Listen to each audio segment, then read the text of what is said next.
It's a huge thank you for participating today. And what I'm going to do is you'll hear from a number of speakers today, but I'm going to pass it over to the GHHN board chair, Melissa Farrell.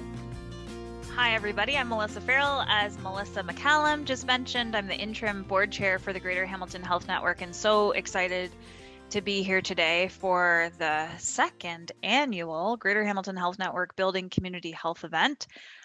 This year, our theme is environmental sustainability in healthcare. We're really excited to welcome our partners, our patients, families, care partners, and the community in an afternoon centered around environmental sustainability in healthcare. We'll also share our priorities for the future of healthcare, recount the progress of the past year, share lessons learned, and really take this opportunity to grow together as a network. So pretty excited about that. There will be opportunity for Q's and A's too. So before we begin, I would just like to turn it over and ask Barb Klassen, our executive director, the executive director of the Haldeman Family Health Team, to share the land acknowledgement today. Thanks very much, Melissa. This land acknowledgement was developed by Haldeman Health, now the Haldeman Stakeholder Council, with our partners on the team and our partners at the Mississaugas of the Credit and Six Nations First Nations. We had some very good conversations and discussions and learned a lot about the nuances of language. And so I want to share this land acknowledgement with you. We humbly acknowledge that the land on which we provide services is located on the ancestral lands of many generations of First Nations people. With gratitude, we recognize that the settler population has been able to benefit from this beautiful land. We pledge to be mindful stewards of the land and provide a safe space within our communities that includes Six Nations of the Grand River, Mississaugas of the Credit, Métis, Inuit, and settlers. We are committed to learning and reflecting on our shared pasts, listening to Indigenous voices, and pursue a more inclusive, collaborative, and respectful path towards a better future.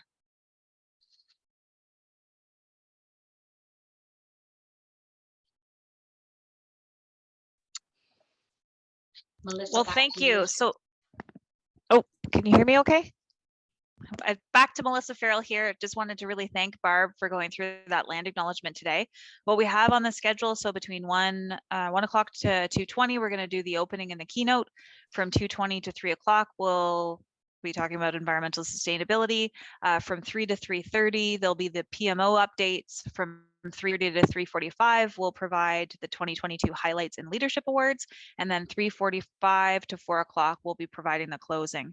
We do just have a couple housekeeping items. One of them is the fact that we will be recording today's session. So just wanted to share that with you. In addition to that, if we just ask everyone to please stay muted while the presentations are going on, we will have designated time for the Q&As and answer any questions that you have. And please feel free to add any commentary into the chat box, and we'll be moderating that for sure.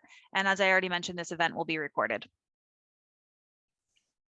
And there is already a question in the chat box before I'm going to turn it over to Melissa, who's going to start.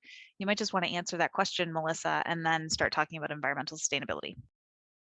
Yeah, thank you so much, Melissa. So PMO is the short form for Project Management Office. And when we're talking about a PMO, we're talking about those that are employees of the Greater Hamilton Health Network that work on this on a day-to-day basis.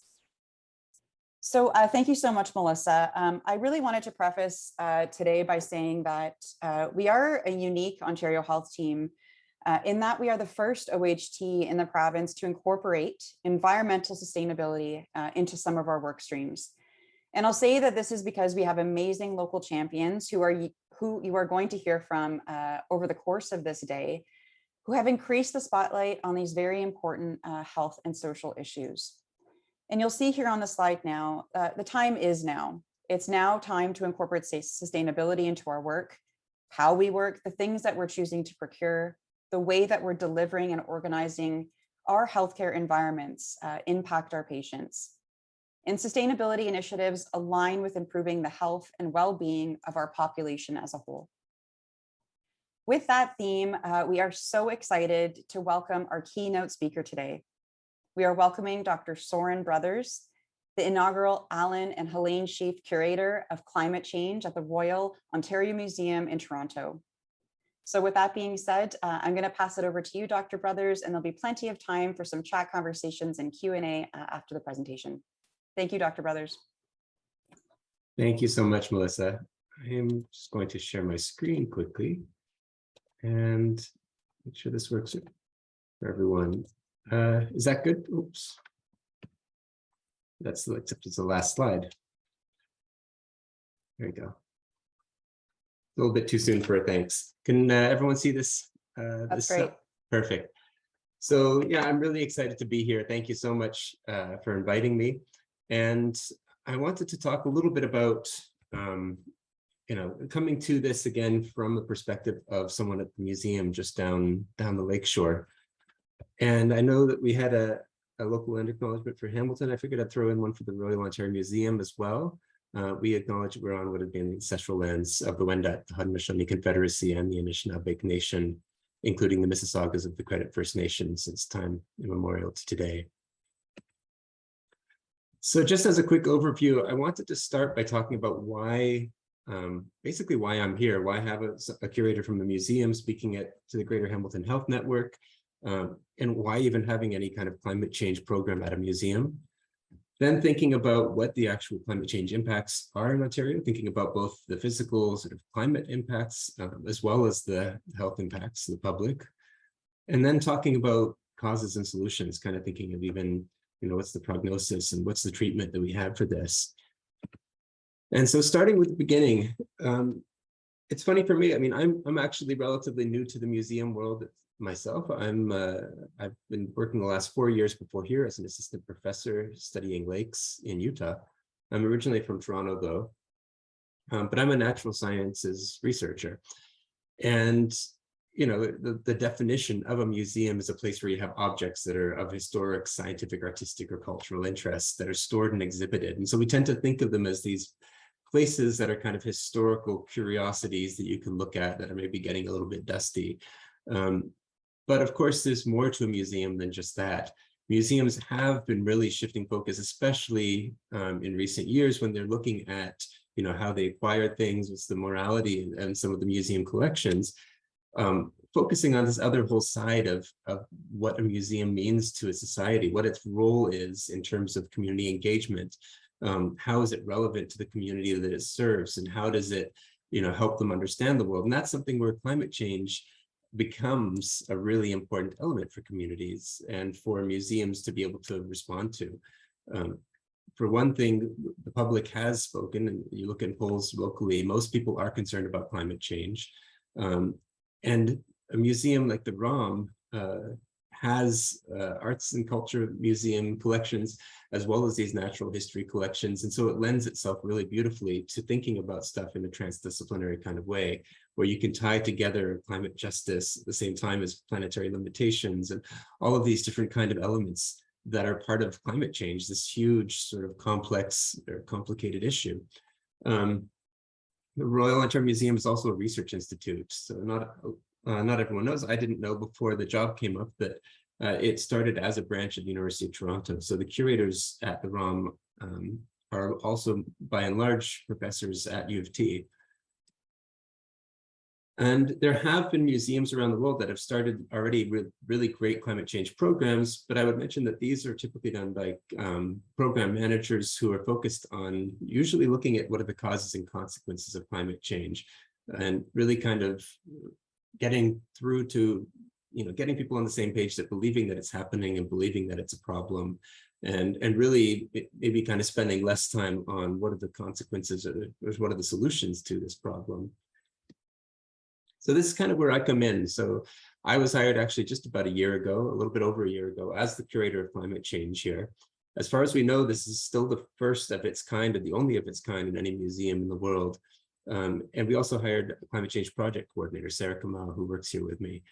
And I didn't really appreciate till I started here just how significant that title, Curator of Climate Change, was. Knowing that there were other museums doing climate change work, What I didn't understand is that being a curator comes with a sense of being an academic as well.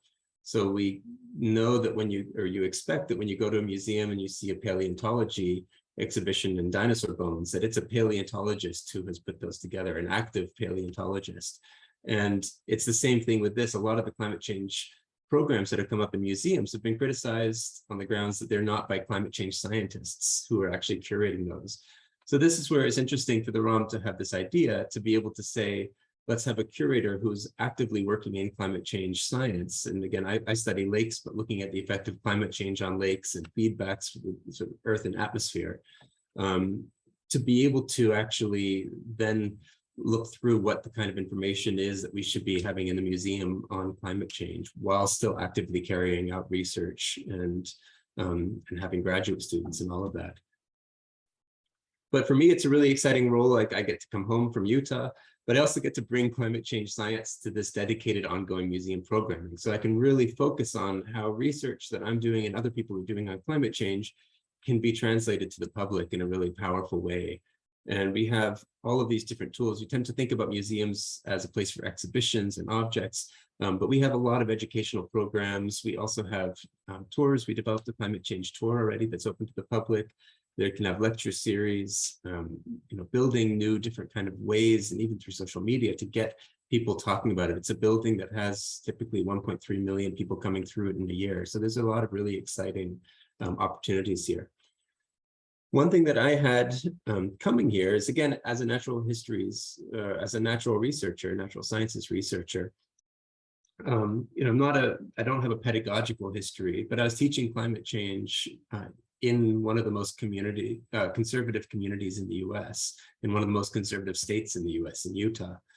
And I knew at that point that when I'm teaching climate change to a group of undergraduate students, I didn't just want them to be able to feel that I'm trying to convince them to change their political beliefs. And part of that was coming through this understanding that we might be divided politically in a lot of ways. And there's this tribalism that we see across North America right now, where we tend to think about half of the group or half of the society being, maybe believing climate change science and being in one political affiliation, and the others not accepting climate change science and being in another political affiliation. But you look at actual social studies, and we can really get deeper into that to divide what researchers at Yale in the US have described as the 6 Americas, which is, there's not these 2 teams when it comes to our understanding of climate change, but there's actually 6 groupings, ranging from people who consider themselves to be alarmed and feel alarmed about climate change, and then all the way to people who are maybe cautious or disengaged with it, where they just don't think about it too much. You have a group of people who are doubtful. They've seen things on the news that indicate maybe that climate change isn't real or isn't supposed to be worrisome, but they don't really feel that strongly about it. And then you have this kind of 7% dismissives group.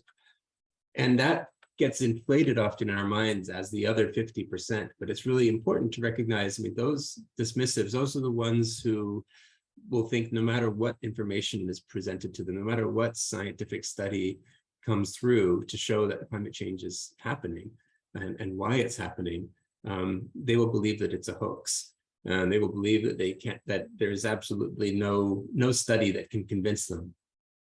The powerful thing about recognizing that there's 6 classifications here, instead of just 2, those who are yes and those who are no, is that we can work with a whole group of society across these political boundaries to think about how to solve the solution, to actively put that solution into place. That's 93% of people who you don't need to be engaging with to even get progress coming through. And I think that that's a really powerful thing that I had to work with also in Utah, and thinking about the students and really going past not just working with people who maybe believed that climate change was a hoax, but really kind of going into meeting everyone where they were and thinking, how are we going to get to net zero? And I'll talk about that a little bit more later on. With this museum programming at the ROM, I also wanted to go past just disseminating information. I wanted it to really be not just telling the public what climate change is or isn't, but really using the museum as a tool, as communication with the public, to listen to the public as well, but also through our government relations. We're a royal institution, we're a provincial institution, and we thinking about how we can really make change in our society. I really like this idea of shifting focus away from just individual changes and the guilt that comes towards that. So thinking about not just, climate change was caused because you left your light on too long, or because you drove to or flew to your grandmother's funeral, but understanding that there's structural elements that really need to be coming into play, even for your own personal choices to matter. So one example that I like to give is that, people can buy a Tesla, an electric car if they can afford it, but if they live in a place where that power grid is still powered by coal, that gain is not really there. There's no real reason for them to do that. You need to have that structural shift, as we've had in Ontario, where you're getting off of coal first, and so you have a renewable power grid. So there's a lot of things that we can think about at that scale. I think that that can lead to new conversations that maybe people are not familiar with having. And then just personally, emotionally for me, I grew up again in downtown Toronto, going to the museum, going to the ROM, and I knew when I applied for this job that I didn't actually want it to be, where I'm the bad news curator who just adds a little bit of negative peppering throughout the museum, and you come out of the bat cave and then you see a sign that says, here's what climate change means for bats. I wanted to really kind of find a way to ingrain that sense of wonder and to really keep it and preserve that. What people enjoy coming to museums for, and finding a way through the curatorship to really keep that going. And I remember saying that even during my interview and hoping that no one asked me on how I would do that, because it seemed impossible from that point of how you do that without just greenwashing. But I feel like I've come there, and hopefully you're going to feel that way too at the end of the talk.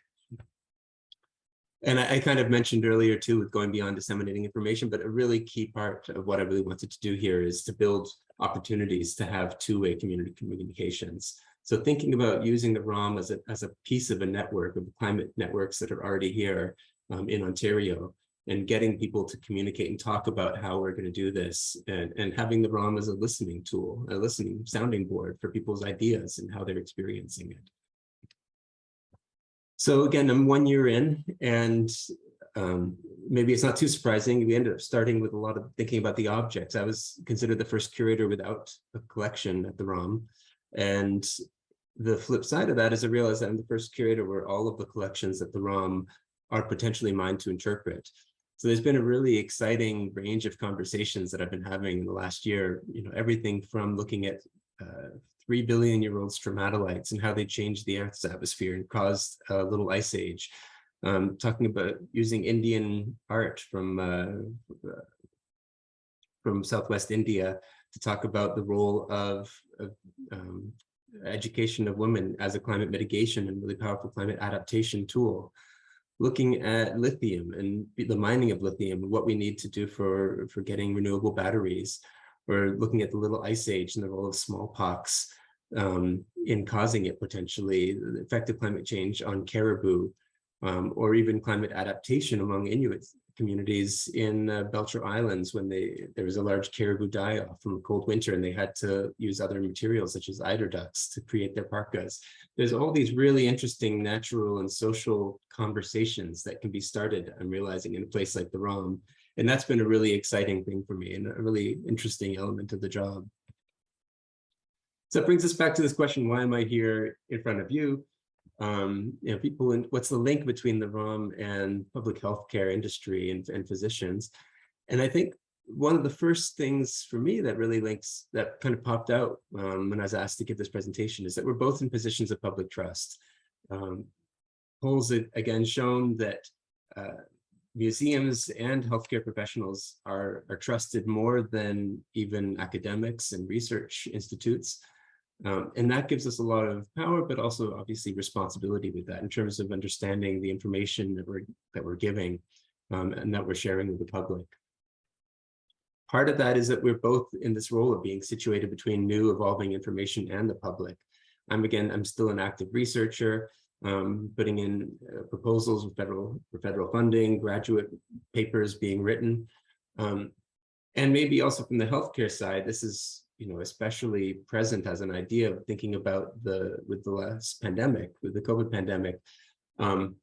You're constantly being able to see this new information coming through, and we're in a situation where we need to be able to understand, what are the reputable journals, what looks like a good peer review process, is this a preprint, or is this actually gone through peer review, and then how do you express that to the public, rather than just being able to say that everything is good or everything is bad, or the fact that the message is changing. Being able to even just say that itself is a sign that things are working as they should be, because it's not dogmatic. We're not stuck in one way of looking at things, or ideally speaking, the science shifts with the evidence as it comes in. And then I think fundamentally, we're also just both in our own ways public servants. I definitely see my role in this museum, as serving Ontario and the health of the public, and also thinking about mental health of Ontario's public is in my interest. And this is a large part of why I think it's really important to be doing this, is serving the public and helping them kind of understand what's happening and respond to it. And hopefully through that, getting large public support for the kinds of structural shifts and individual shifts that are necessary to deal with the problem. So I'm going to leave off the museum talk on that, and then switch a little bit more to what the climate impacts are. Like, what are we seeing for climate change in Ontario, and what are we predicting? What's being predicted in the models?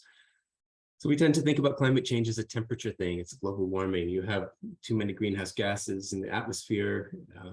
Their concentrations are too high, and that traps this energy. We have seen 1.5 degrees Celsius of warming in Ontario from 1948 to 2008. These are Government of Ontario numbers published in 2016. And it's expected to warm by 3 to 8 degrees by the end of the century. What this means is we think about the summers, we're going to have more heat waves. So defining a heat wave as 3 or more days over 32 degrees Celsius. In Hamilton public health, there is from 1971 to 2000, which is the Government of Ontario considers kind of a baseline period. It was on average one of those heat waves every 4 years. But the projection, which they consider the most likely projection for the future, is be between 1 and 2 by the 2050s, and then almost 4 of those heat waves every year by the 2080s. So you're seeing hotter summers, but at the same time, milder winters. And I'm going to come back to, that might seem like a good thing. And in some ways, it's an enjoyable element of what's happening, but it doesn't always work out in a good way, as you might guess. So let's talk about the heat first. The health effects associated with heat, these are not exhaustive. This is, and again, I'm not a physician, but this is, also speaking to physicians and reading government reports on what's to be expected. You have dehydration, heat stroke, respiratory disease, cardiovascular complications. And then, just to think about the impact of what one event can have, you can look at the BC heat dome they had last year. And just in that brief period, the coroner's report identified 619 deaths associated with that heat wave. But we can have other effects that are associated with rising heat and with heat waves, but even just general rises in heat. So as temperatures get warmer, you also have faster turnover rates of microbes or pathogens in food going bad more quickly. You can have water quality issues coming up with that. And so there was one study in Peru that looked just in the period from 2005 to 2015. And they identified an increase of about 4% in childhood clinic visits for diarrhea associated with every 1 degree Celsius temperature increase. So there are links that we can start thinking about in terms of other effects that this is going to have through people's food and water. And we can think of other elements too. This is again from the 2016 Government of Ontario report. But Hamilton Health Public Services, they model specifically to have an expected increase of about 13% in basal cell carcinoma and 24% in squamous cell carcinoma by 2080, relative to the 1971 to 2000 baseline. So, you can read through these reports. They're freely available online, and they give the assumptions that are in there. And there's of course going to be assumptions that go in. And this is this skin cancer link is largely also considering, for instance, if more people are going to be spending more time outside through the year as it gets warmer, and just looking at what effect that's going to have in terms of exposure. But this is kind of a starting point to think about what can we look forward to with the warming. I mentioned I was going to get back to the milder winters. The flip side of having milder winters is that it also means that, I mean, the winters are a bit of a, they're a barrier for a lot of species that live further south that haven't really made any foothold into Ontario. That are now able to survive through the year here. So what we see with that is biodiversity shifts. Even just the entomologists working here at the ROM have told me about northern black widow spiders that we're seeing for the first time in Ontario that are moving north. But you're also having obviously increased disease risk. So you're having more Lyme disease, more West Nile virus that's coming into Ontario. This is a figure from the government of Ontario looking at modeled West Nile virus expansion into the 2080s. You also have maybe minor things, but things that you might be facing as physicians and through healthcare is aggravation of environmental allergy symptoms. So studies have shown that warmer temperatures lead to increased pollen or spore production in plants. And you're having longer seasons, longer periods of the year where people are going to be exposed to that as well. And of course, mental health is a big element of this too. And it's not just going to be associated with warming, but you can have eco-anxiety, but also cultural loss. So there's a great documentary streaming right now on CBC GEM called HERD, H-E-R-D, and it talks about the effect of declining caribou populations in Labrador on the local Inuit population there. And this had been 80% of their food source, and a huge element of their culture as well was tied with the caribou herds. And with those herds declining, and climate change is believed to be one of the causes that's leading to that. It's the herd declined by over 99% in the last decade or so. You're looking at a huge cultural impact. It just it's kind of eroding even like their main food sources and their main cultural elements. And tied with that is, again, this decreased food availability and quality. So you have then economic strain of people having to order in food, especially if they live off of the land, if they live in more remote areas where the food has to be flown in. So you can start seeing, again, this is not exhaustive, but you can see how, as people have said, climate change is a threat multiplier, and it makes bad situations worse. But of course, with that warming, we also see other things happening to our environment. So I also wanted to jump into precipitation. So precipitation patterns are largely dictated by our atmospheres and our planet's waves of allocating energy. If you have a surplus of energy, that has to go somewhere. And so what you're seeing with precipitation is that some areas you're getting a lot more rain, and some areas you're getting a lot more drought.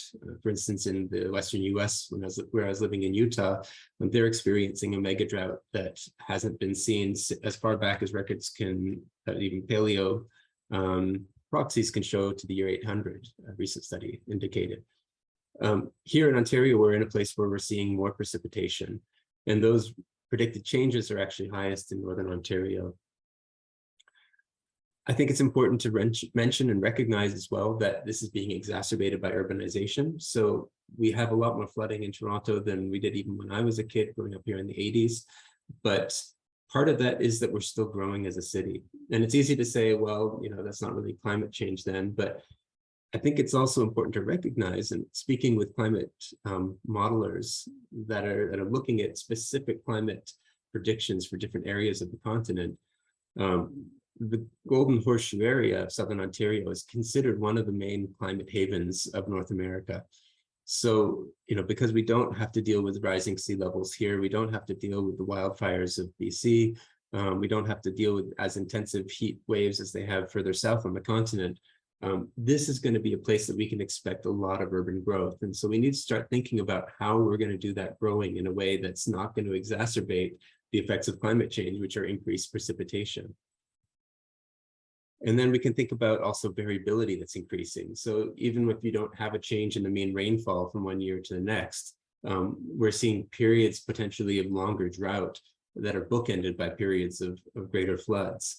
And you can imagine also what that might mean for agriculture and for farmers, and having to account for different irrigation plans.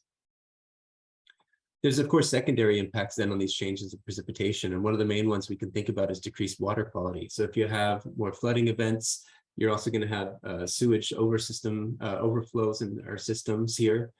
For instance, in Southern Ontario, we get these E. coli beach closures following storms. You can also think about in rural areas, if there's fertilizer that's being washed into the systems, you're going to have algal blooms.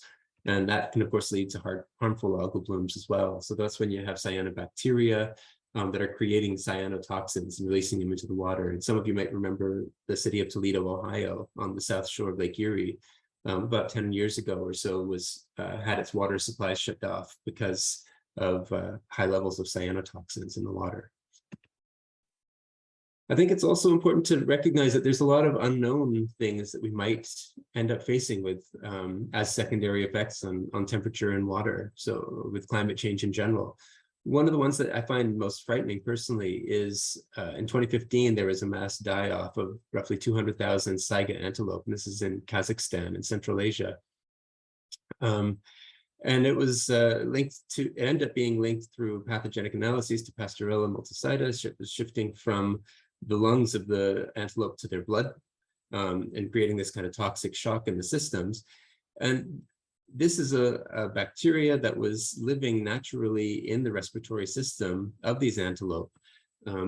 But during this really intensive, hot and humid period, that seemed to shift the balance where pretty much a whole herd and a large fraction of the entire global population of this whole species was wiped out within a week or so.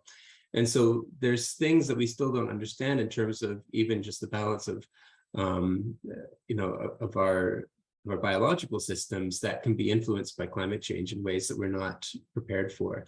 And of course, this is a tragedy for the antelope themselves, but we can also think about areas where people might rely on these antelope for food or for sustenance and what kind of impacts it's going to have, or on cultures and mental health. Other kind of physical things that we're going to see in Ontario, or that we're already seeing, are increased wind speeds. So as you're getting more, and again, energy being shifted around by the atmosphere, that can happen. You get more of these windstorm events. That comes with increased likelihood of tornadoes, and that can have weakening of infrastructure that can affect the public and healthcare providers alike. We're seeing more wildfires. So wildfires are highly natural in northern boreal forests in Canada. I did my master's degree, actually, my master's work was around James Bay in Quebec. And we expected those forests to be burnt roughly once every 150 years. But we're seeing, again, this exacerbation with more warming temperatures. You're getting drier conditions. You have these longer drought periods that exacerbates that. You get more lightning strikes with storms up there that can start them. And then you're getting higher winds through the areas that are whipping them into larger fires than they would have been previously. And of course, humans can exacerbate these as well. So especially in the Western US, you might have these forest management practices that lead to a lot of biomass accumulation. And you have people camping with inappropriate fire practices and not putting out their fires. But these are just an element of this larger picture of making the situation that could be bad much worse. So if we look at what the stats are already on this, during the first half of last year in Northern Ontario, there were roughly 900 wildfires, which was twice the 10-year average. And you can see around the world, I mean, I was just in Berlin for a conference last month where I did my PhD, and they had wildfires in the city while I was there, and they were worried about it setting off some of the World War II ordnance in the city, in the city parks. And there were wildfires in England. I mean, this is obviously in the news a lot too, but it's important to recognize that this is part of our future in Ontario right now. And of course, there's going to be a lot of health impacts for wildfires, not even just the physical threat of the fire itself, but thinking about the smoke, how harmful that can be for especially children and elderly. There's some studies that even look at the effects on unborn babies for pregnant mothers to breathe in the smoke. There's a new field of pyroaerobiology looking at what live bacteria, fungi, or viruses might be transported long distances and viable after that transport in the smoke. And there's mental health, post-traumatic stress disorder potentially associated with this as well. Of course, with flooding and other climate change, natural disasters, you might have that, you would see the same, but there are studies that have looked at this specifically, for instance, for Fort McMurray, where this picture was taken with the wildfires there in northern Alberta, and seeing how even years after the fact, the PTSD in the population there was much higher than in the background rates in Alberta. So I know there's a lot of bad that I just gave you for someone who says that they're excited to focus on the good, but I think it's important to recognize, this is where we are and this is where we're going in Ontario. And these are kind of the things we need to start thinking about just in terms of what climate change means for us here. But I do want to go into then what that means for the next steps and also where we are in terms of the solutions. I didn't want to spend too much time on graphs today, but I really like this one. This is from the International Panel on Climate Change, IPCC, their 6th report. That was out last year. It was, again, had a lot of media coverage. And it just really clearly lays out, where we are in terms of the problem and why this issue is happening. So we see on the left here, this is a figure looking at the last 2,000 years. And you can see this is paleo proxy reconstructions of climate, looking at tree rings and ice cores and everything that we have, see what the planet's mean temperature was. You can see the little ice age going down 1500s, 1600s, 1700s. And then we have this spike where we are today. And it's the warmest today since in over 100,000 years. And you can see from the direction that we're not probably about to stop right here either. From the slope of that. If you look at just the last 150 years, so looking 1850 to 2020, sometimes you'll hear people say, well, isn't climate change just happening because of solar activity and it's a sunspot or there's a lot of volcanoes? This is a model in the sort of bluish green here that looks at what the planet's climate would be based on the solar and volcanic activity to date across the last century and a half. The orange, sort of yellowish orange line here is the modeled global temperature. If you add to that solar and volcanic activity, the amount of fossil fuels that people have been putting into the atmosphere, what that should do. And then the black line here that's overlain is the actual observed change in temperature. So it doesn't take a lot to see that what we're actually doing is pretty close in line, is pretty much in line with what we would expect would be the effect of burning of fossil fuels. And there's been an interesting even sort of shift in the way people talk about climate change lately in terms of saying we might not want to talk about it as a human caused thing, but it's a fossil fuels caused thing. This is, there's other things, land use change that are exacerbating it, but we really need to start thinking about the role that fossil fuels are playing in it. And it's not just a natural human condition to be doing this to the environment and to the planet's atmosphere. So because of this, because we have all the science that supports what's happening and why it's happening, it's obviously on a lot of people's minds right now. The Lancet itself has said it's the greatest global health threat facing the world in the 21st century, but also the greatest opportunity to redefine the social and environmental determinants of health.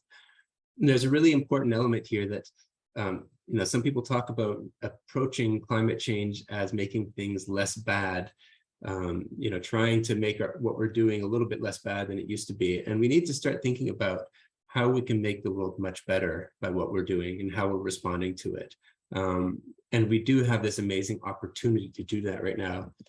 I'm going to show one other figure from IPCC from their last year's report. This is looking at shared socioeconomic pathways. And again, there's a lot of numbers and codes here, and I don't want to go into too much detail, but this is basically there are different case scenarios. So looking at the best case scenarios at the top, the worst case scenarios at the bottom, and then how much they think the Earth will warm according to the models, according to each of those scenarios. And I just want to focus on the best case scenario right now. And so this is, if we reach net zero by 2050, and net zero means where every year as much carbon dioxide or as many greenhouse gases are being taken out of the atmosphere as are going into it. So we're not adding any greenhouse gases to the atmosphere in that time. We need to be at that place by 2050 if we want to reach this best case scenario, which is having around 1.5 degrees Celsius warming in the next couple of decades, getting that up to 1.6 in the decades after that, and then start bringing it down. All other scenarios have us just getting warmer and warmer. A couple things here. For the best models indicate right now that 1.5 is where we want to stay within.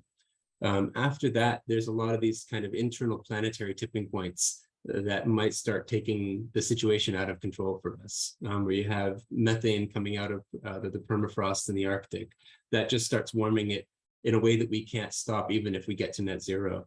And so I think it's really important to see that we're already skirting that by going to 1.6 with our best case scenarios. And this is why a lot of people are trying to think about getting to net zero before 2050. 2050 is the absolute latest we should be getting to net zero by.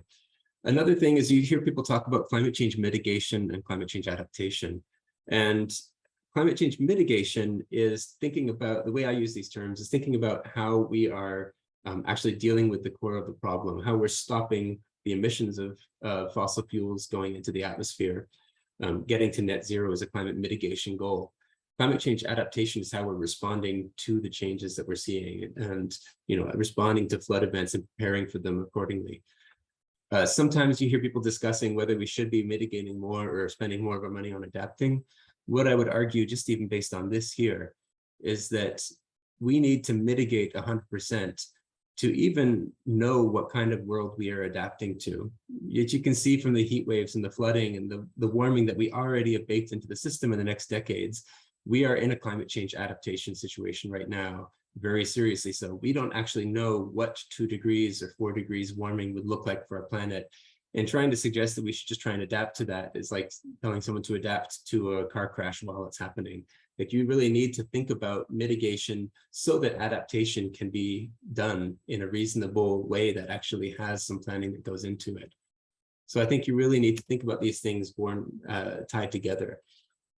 The good news here is that 70% of the world's economy right now has committed to reaching net zero emissions, and that includes all of the G7 nations by 2050. So we are right now on not on the right track entirely, but we're going in the right direction, maybe for the first time, where people are really changing.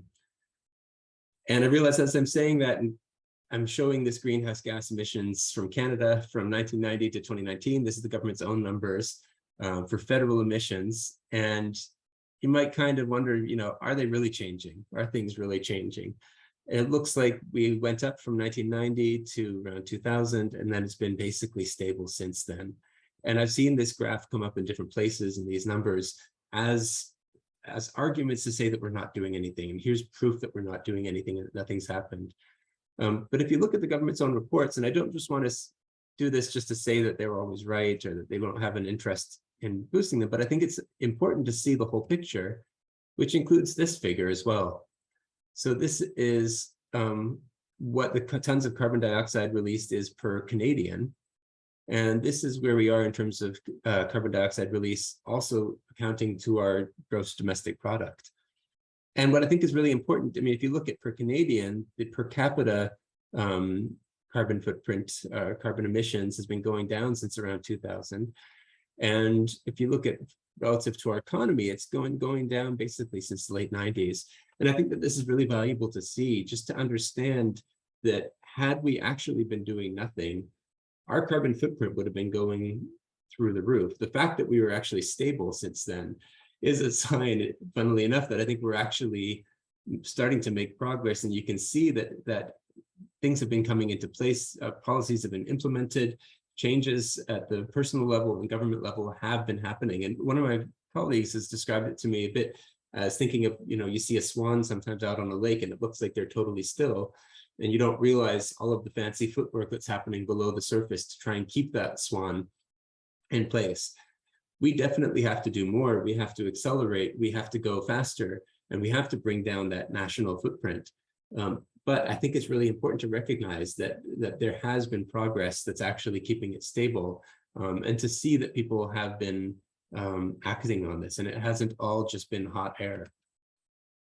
If you look at the local level, in terms of climate change mitigation, something I didn't even realize until I started this job is that Ontario's phasing out of coal from 2003 to 2014 was apparently the largest single greenhouse gas emissions reduction action on the whole continent. And this is the government of Ontario's own words, if you look at their website about this process. But I haven't seen anything yet that disagrees with that. Because of that, we look at our city's own greenhouse gas emissions, and they have been going down steadily. So this is for the city of Toronto. It's gone down about 37% since 1990 to 2017. The last thing I read for the city of Hamilton is it's gone down by about 40% at the same time. So our greenhouse gas emissions, again, largely from this structural change of phasing out coal and replacing it with renewable energies and with non-carbon burning energies, such as nuclear, have been helping us actually reduce our greenhouse gas emissions. And in this case, Toronto's CO2 emissions have gone down faster than what was even required by the Kyoto Protocol. So again, you're seeing actually at the local scale, really interesting progress that doesn't necessarily make it to people's news channels in the end of the day. Hamilton as a city has planned to reach net zero by 2050. It declared a climate change emergency in March 2019. And last year, Hamilton piloted Ontario's first ever carbon negative bus. So that's a bus that actually takes more carbon dioxide out of the atmosphere than it puts into it. And the city's been investing massively in bicycle infrastructure and electrifying vehicles and equipment. And a lot of these changes are also happening at the federal level. So the federal government has already mandated that by 2035, 100% of personal vehicle sales in Canada will have to have zero emissions.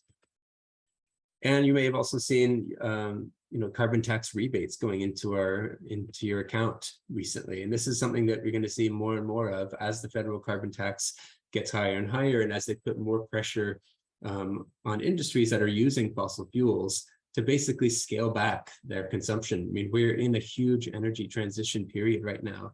And again, it's not a lot of people that actually see that. There's a sense of inertia that I don't think is entirely justified. Same thing with climate change adaptation. Looking at Hamilton, they're investing in park and tree planting. So there's stated goals are planting 50,000 trees per year. They're investing in improved stormwater infrastructure. Hamilton's also created $1.5 million climate change reserve. And you look at places like with the flooding in Pakistan recently, there's been a lot of news articles coming out talking about how important having these kinds of safety nets for climate disasters are for different communities. So we are doing things here at the local level that are really valuable in terms of what we're facing for climate change.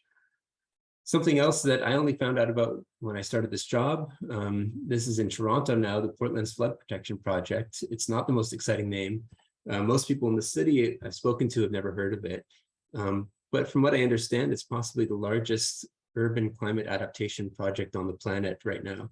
It's over $1 billion. I think it's 1.2 or 1.3 billion dollars municipal, provincial, and federal spending to reshape the mouth of the Don River to make it more adapted to climate change, to flooding. It's creating a sustainable community there. It's creating really valuable wildlife habitat, doing all of these really amazing things. And it's happening under the people's noses, and there's almost no news about it. So it's really kind of interesting to see where we are right now, where these huge shifts are happening in Ontario and in Southern Ontario that most people just absolutely are not aware of. So that brings us to, again, where we are with the healthcare industry. And I thought about this, the Hippocratic Oath, first do no harm, came to mind when I was thinking about, I didn't want to put it together as an accusatory thing of, you're harming the public through the industry, but rather thinking back this idea of opportunity. Healthcare industry is estimated as representing about 4 to 5% of global greenhouse gas emissions. And so there's an amazing role that healthcare industry can play in terms of actually addressing a large part of climate change itself. And this is recognized even at the last COP26 meeting in Glasgow last year, where they had the COP26 health program, which Canada signed on to, looking at decarbonizing just the healthcare industry by 2050 at the absolute latest. And with that, there's a lot of tools and resources that have come out. So there's an organization, Healthcare Without Harm, which is itself healthcare providers, creating a net zero roadmap for other healthcare providers to use to figure out how to actually get to net zero and decarbonize their industry. Also, obviously, within Hamilton, if you're in this meeting, you realize that there's a lot of local sustainable healthcare initiatives. There's Peach Health Ontario, Hamilton Family Health Team Green Initiative, and also CAPE Ontario, the Canadian Association of Physicians for the Environment. I spoke with Millie Roy, a member of CAPE Ontario, when putting together this presentation as well for her feedback. And these organizations are doing really great work in terms of networking and providing support and guidance in terms of how we bring this, how we keep the healthcare industry and healthcare network within this whole societal transformation as we're going through it, and do it sustainably. So how does healthcare become sustainable? You're going to be hearing all about this in the next hour, I realize. So I'm not going to go into too much of the nitty gritty, but I wanted to give a little bit of my own perspectives, just from where I am and where I've been working in the last year, thinking about these kinds of issues. One of the most important things that we can do as scientists and as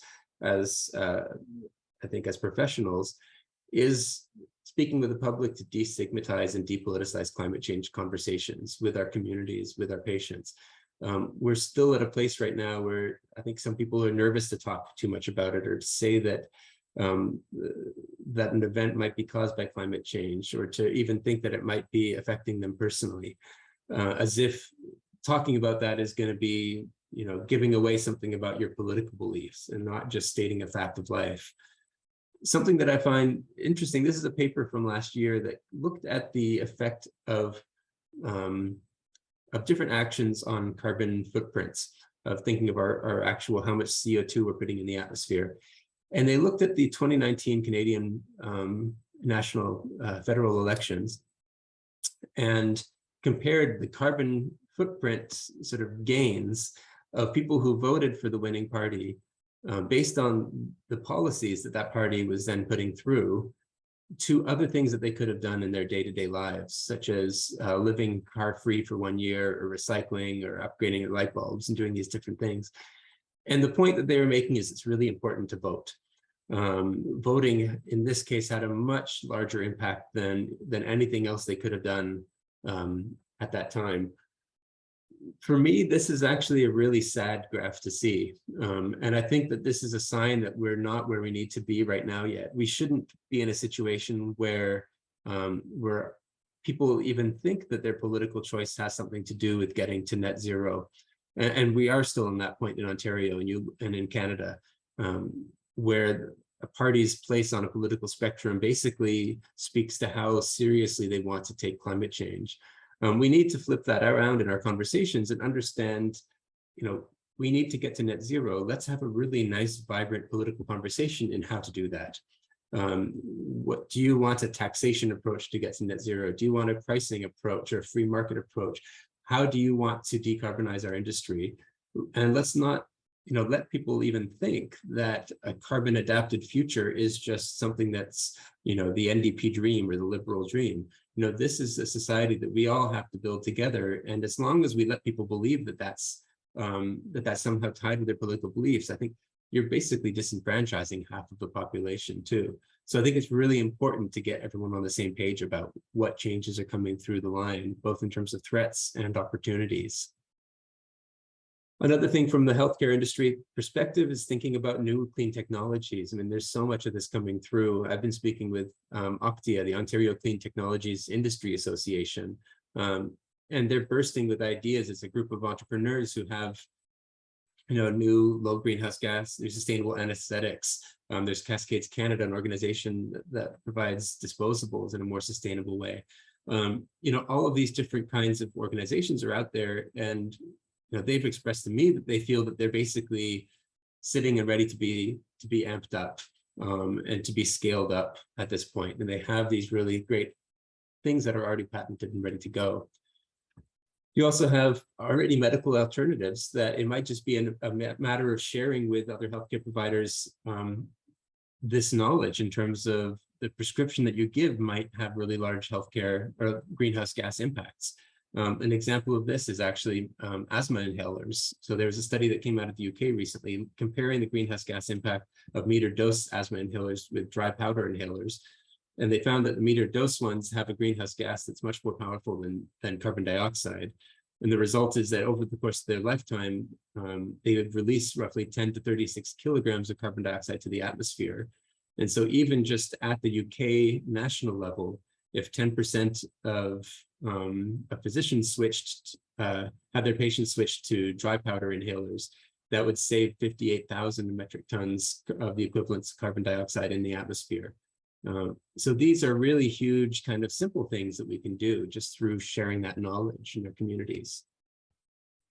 And then broadly, I think you're going to get probably more into this in the next hour, but it's important to strategize, develop a mission statement, think about what you're going to do at your institutional level, finding ways to reduce waste, reducing your travel and electrifying your systems, and investigating these kind of ongoing government opportunities and incentives, because a lot are going to be coming through right now.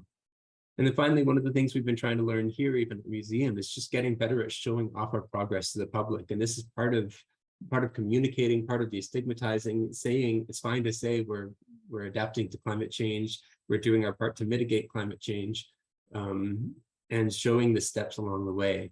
And I've spoken to a lot of museum sustainability officers who have said it took them years to figure out that people wanted to see that and people wanted to hear that.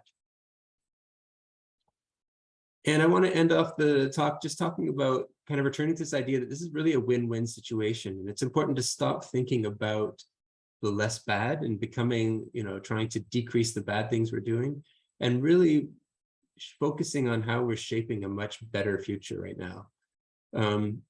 I think a study that really, for me, emphasized this is that I was looking at the US. There's a study that just looked at what would happen if we eliminated all of the energy-related air pollution emissions associated with, say, particulate matter, the fine particulates, sulfur dioxide, and nitrogen oxides. And just doing that would prevent 53,000 premature deaths per year, according to the study.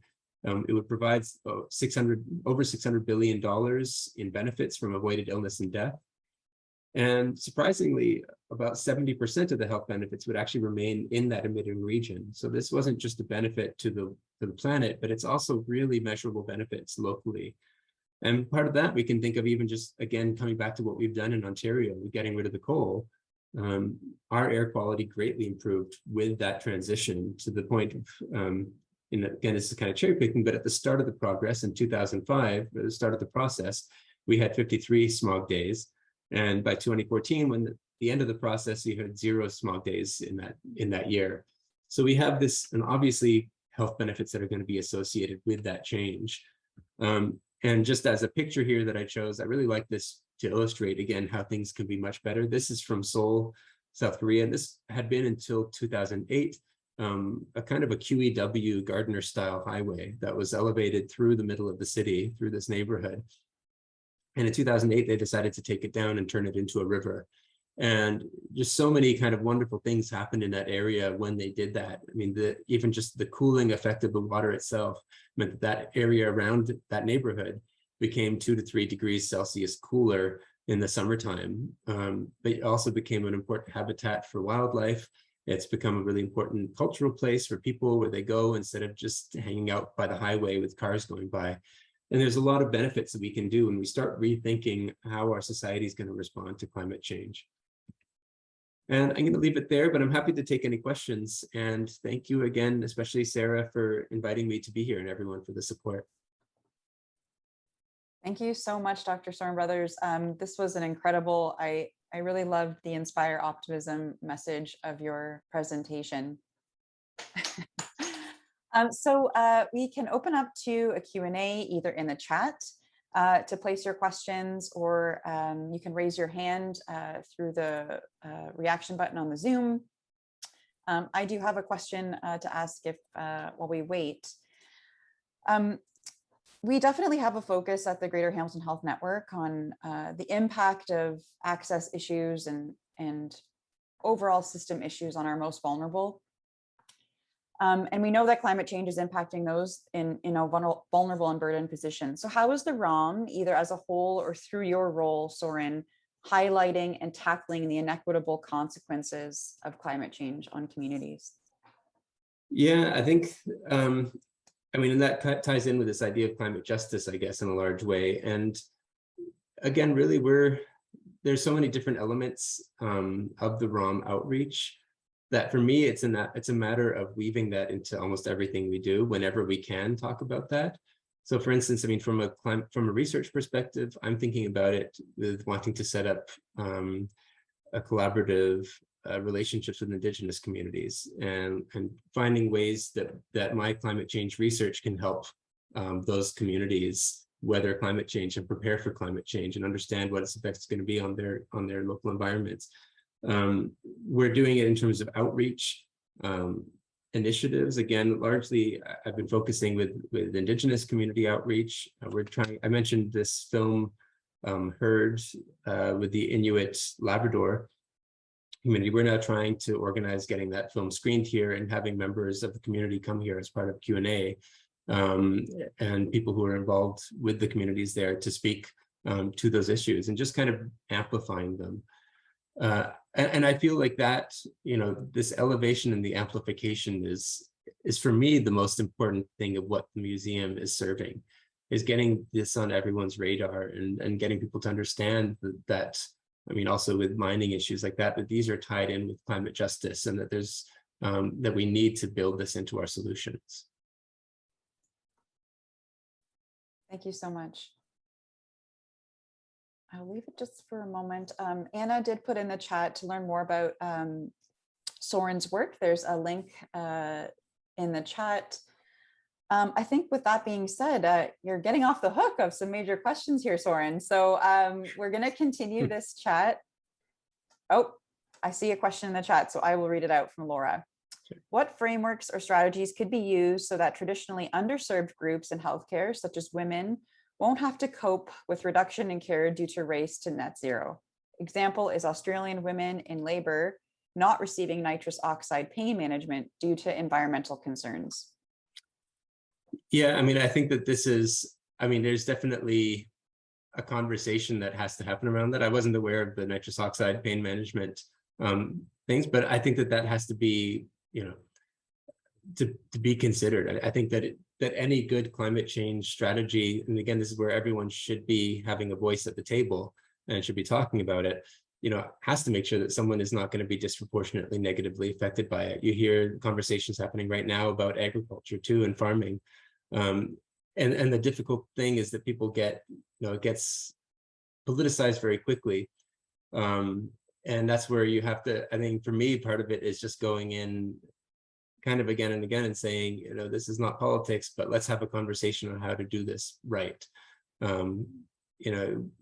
If nitrous oxide is for pain management is really going to be that, to me, that seems surprising that that's happening, but I don't know what the decisions are that went into that kind of that conversation or that decision there. I would imagine that there's probably bigger decisions that a lot of healthcare providers could be doing, such as lower hanging fruit, like the like swapping out the asthma inhalers that would not be disproportionately influencing one group over another. Yes, thank you. Tammy?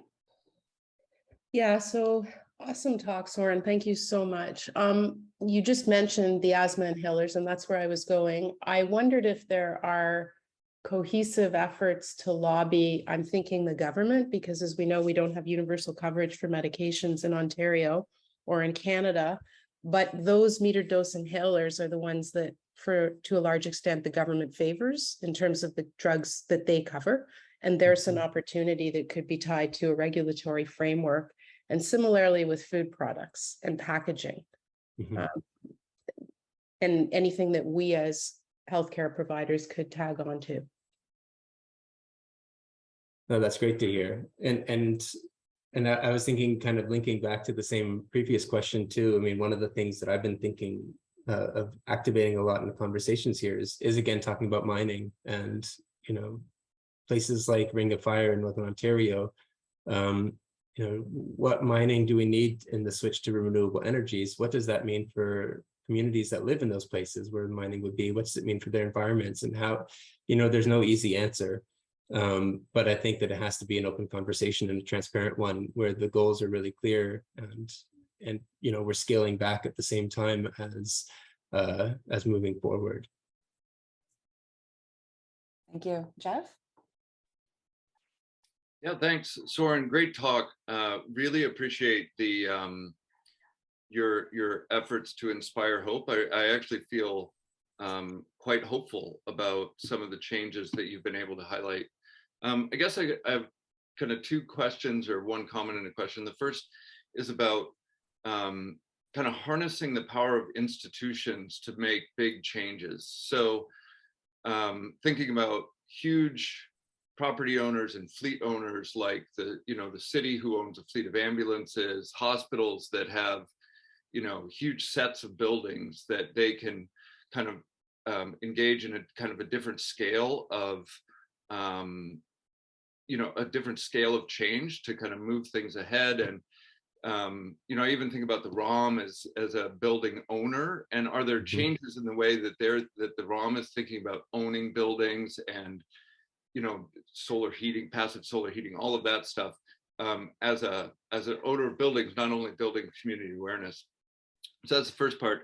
And the second is really around how do you think about the role of technology and emerging technology and innovation around being able to respond to some of these concerns, like the inhalers? Like, it's just like that we didn't have the option a while back to switch inhalers, and now that could make a huge difference. So I'm wondering, like, obviously technology is going to be pretty important. How do you think about those changes?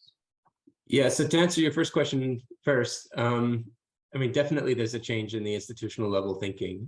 So and thinking about the building sustainability itself. So it was one of the first things I thought about when I started this job, is I wanted to make clear to the museum, I'm not a sustainability officer, I'm not a facilities engineer, but the museum and I will look pretty stupid if they don't take that seriously. If they hire a climate change curator and then have this sky-high carbon budget, carbon footprint, that's going to be an issue for both of us. And so I've been pushing it and kind of opening up into that. For one thing, I realized that I didn't really have to. I brought a team of engineers from Transform TO, which is the group of in City Hall that are planning to bring Toronto to net zero by 2040. I brought them to the museum to come and do a walk around of the facilities just to see what, how we could improve, what we were doing well and badly. And it turned out that the ROM facilities had already done a really good job of insulation and all these things that they hadn't even seen in most buildings in the city. And they were impressed. But again, ROM doesn't tell anyone about it. The facilities was doing it just to save money, not from any kind of lofty ideals. But a lot of these things, I mean, the building is actually pretty close to net zero, also because we're on a carbon-free power grid, and almost everything was already electrified, and it's planned to be 100% electric in the next couple of years. So it was kind of interesting to see that, just to learn that myself. And again, the value of sharing that information, because even most staff at the ROM assumed that the carbon footprint here was the worst. At the higher level, though, even with management, as the director of the ROM was telling me, he went to a North American museum symposium, and the museums across, like all of the directors, it's a directors symposium, so just the directors of all the major North American museums, and they were all saying that getting the buildings sustainable and getting their museums to be sustainable is top priority right now, which he said would not have been the case 5 years ago. It wouldn't even have come up in discussions 5 years ago. But there's a huge shift right now at every level that I've spoken to, people wanting to look into that. As for technology, yeah, I mean, I'm not a very techie person. I'm kind of a Luddite in some ways. I like I still read books. I don't have a Kindle. But I know I recognize the role that it has, that, as you were saying, there's new technologies that are coming through. If there's a new technology that helps us get to net zero faster, I think that's great. I think we do have to be cautious when we think about, there's people who will, ditch their car so that they can buy a new electric car. And that's not really that's not really the greenest thing you can do. You want to use what you have already and to use it through. Because there's also carbon footprint associated with manufacturing new things. So there's elements of kind of thinking through, using what you have. Same with things with air conditioning units, use it until it's done and then get a heat pump, because that'll be much more efficient. But kind of planning accordingly with what technologies are available and just, looking into them and using them. But I think part of it has to be also potentially scaling back, like especially when you look at the rare earth elements that are going into some of the new batteries and all the solar panels and renewable wind turbines. Some of these projections are saying, we just need to keep on expanding our use of electricity. But again, there's heat pumps that are 300 times more efficient than our current HVAC systems. And we can find ways to still have a good quality of life, be a lot more efficient in what we're using for our electricity, and then get better at recycling cobalt and recycling these things that are currently we're just sort of relying on for new mining. Thank you so much, Soren. I think we're going to have to move on just for timing of our event, but really appreciate it. And thank you so much for taking the time for that thoughtful discussion. But we are going to continue that discussion. And now I want to pass it over to Marika. She is our project manager that has sustainability within our portfolio. So over to you, Marika. Thanks so much, Melissa. And thank you so much, Dr. Brothers, for that powerful presentation and so clearly showcasing the context for Hamilton. That was wonderful. Before I start, I just wanted to say that I joined the GHHN at the beginning of August. So a lot of the work I'm going to be talking about today was done by the team that was here before me. So I just really wanted to say a special thanks to Megan Lynch, Tia Gajowski, and Hamid Dwyer for all of their hard work that's gone on so far. Next slide, please, Sarah. So I know Soren had this this quote up on the screen, and I'm sure many of you that have heard myself, Megan, Davis, anyone else in this realm kind of talk, you probably have it memorized by now. But climate change really is the greatest global health threat facing the world. And I am very proud and very excited to work for an organization like the GHHN that recognizes this threat and is really focusing on the opportunities to make change. I know Melissa mentioned at the beginning that we are the first, and I believe still the only OHT that has included environmental sustainability as a foundational pillar of our work. And I'm so excited to be part of a team that does that. So our work began last year, and in case you missed our report that came out in May 2022, I'm just going to give a really quick recap. Next slide, please, Sarah. So back in November 2021, we started this work by surveying our partners to get a better understanding of the ways in which our partners are currently perceiving and addressing environmental sustainability within their organizations.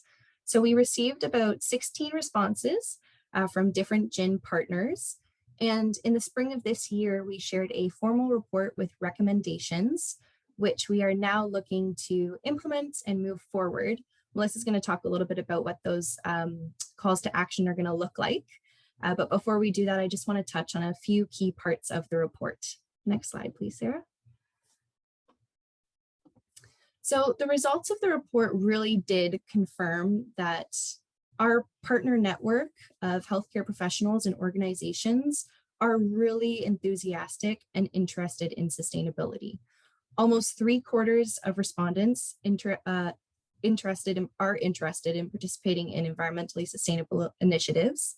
And it's also worth noting that over 50% of our partners are already actively engaged, and over 80% are planning to increase this in the future. That is just some really hopeful statistics to share with everyone. Next slide, please, Sarah. So through this research, it really did become apparent that there are barriers to progress, including time, money, and I know Soren mentioned this a bit earlier, a lack of expertise or knowledge or know-how. So at the GHHN, we're really hoping to help overcome these barriers and promote environmental sustainability with the 4 concrete recommendations you can see on the screen now. So the first is to perform baseline audits of current sustainability practices, and that'll really just help us track how far we're moving along with this work. The second is to embed sustainability within quality improvement accountability frameworks. And the third and fourth are what we're really hoping to get a jump start on now, which is to collaborate both externally and internally, and then to build capacity through education and funding. So before we get into exactly how we are doing that, I would really like to introduce 3 phenomenal local healthcare providers who are absolutely leading the way in this work. So please join me in welcoming Dr. Megan Davis, Dr. Brian McKenna, and Dr. Miles Sargent. I'd like to call upon Megan to talk first. So good afternoon, and thank you, Dr. Brothers, for that inspiring talk. I love that the ROM has a curator of climate change that can link art and culture and research.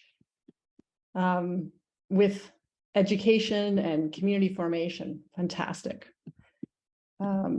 Just wait one sec, I got to shrink something here. So you also mentioned the concept of shifting our focus away from individual changes and guilt towards more structural shifts. So I hope that all of us in the field of healthcare, I hope we realize that we can be incredibly effective for that structural change. And I totally agree with you that the research shows that we are in a position of trust. So I'm going to speak about environmental sustainability in healthcare, and specifically in primary care, and introduce an example of a project. So I think I was asked to speak because I'm a local doc. I lead a healthcare sustainability initiative within the Hamilton Family Health Team. And here I am arriving at my work in the East End Clinic. We started this project in relatively recently in 2019. When I learned about the risks for my family, I felt compelled to take action. And this has given me this wonderful feeling called hope.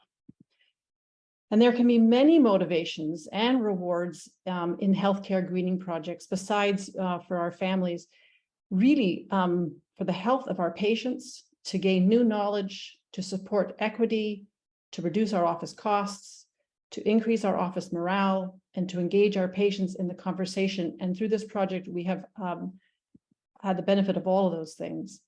Healthcare, climate change affects health of everyone. This is the quote that everyone refers to.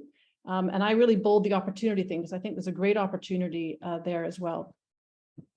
And as Dr. Soren says, we are seeing the effects of climate change on health across our country from west to east with fires and floods, allergies, tick-borne illnesses, and all the other things that he mentioned. And we are part of the problem. Almost 5% of Canada's emissions come in from healthcare. So knowing this, the Hamilton Family Health Team started the Green Initiative in 2019, and this has been our timeline. We started with 2 pilot projects to test out our ideas. Then we had an AGM launch with Dr. David Suzuki as our amazing keynote speaker. And then we kept growing from there. And I hope to see many, many more initiatives pop up throughout the GHHN membership organizations. Our ongoing work. So we're really lucky to have such progressive, forward-thinking organizations in the Hamilton Family Health Team and in the GHHN who both, and I think uniquely in our province, embed environmental sustainability into their visions. Here are both of their strat plans that contain that goal. So we have found through our project that enabling change takes a multifaceted approach that appeals to the entire team. Here are some of the components. We have a newsletter, a website, a worksheet with plaques to acknowledge achievements, a series of 33 knowledge translation guides or infographics, a poster series, a webinar series, videos for waiting rooms, electronic medical record tools, some puffer demo kits, getting back to those puffers. I was so happy to hear you suggest that. And we have a database of engagement contacts. And since we are a quality improvement project within the Family Health Team, we measure engagement when we can, which are the ones we collect data on the things that have an asterisk. So I'm going to briefly go over just a few of the components of our project so you can get a sense of what might be possible within your own organization. Starting with our monthly newsletter, we've had 18 editions with a good opening rate. So making a newsletter like this can build trust. It can offer social proof, normalizing the conversations around climate change. It can enable change, and it can generate community. And we also, the Hamilton Family Health Team hosts a green webpage on their website, and it contains all of our tools and resources and guides so that they're easily found. We measure the traffic on this website, and we're happy that it is used throughout Canada. This is a new field in healthcare.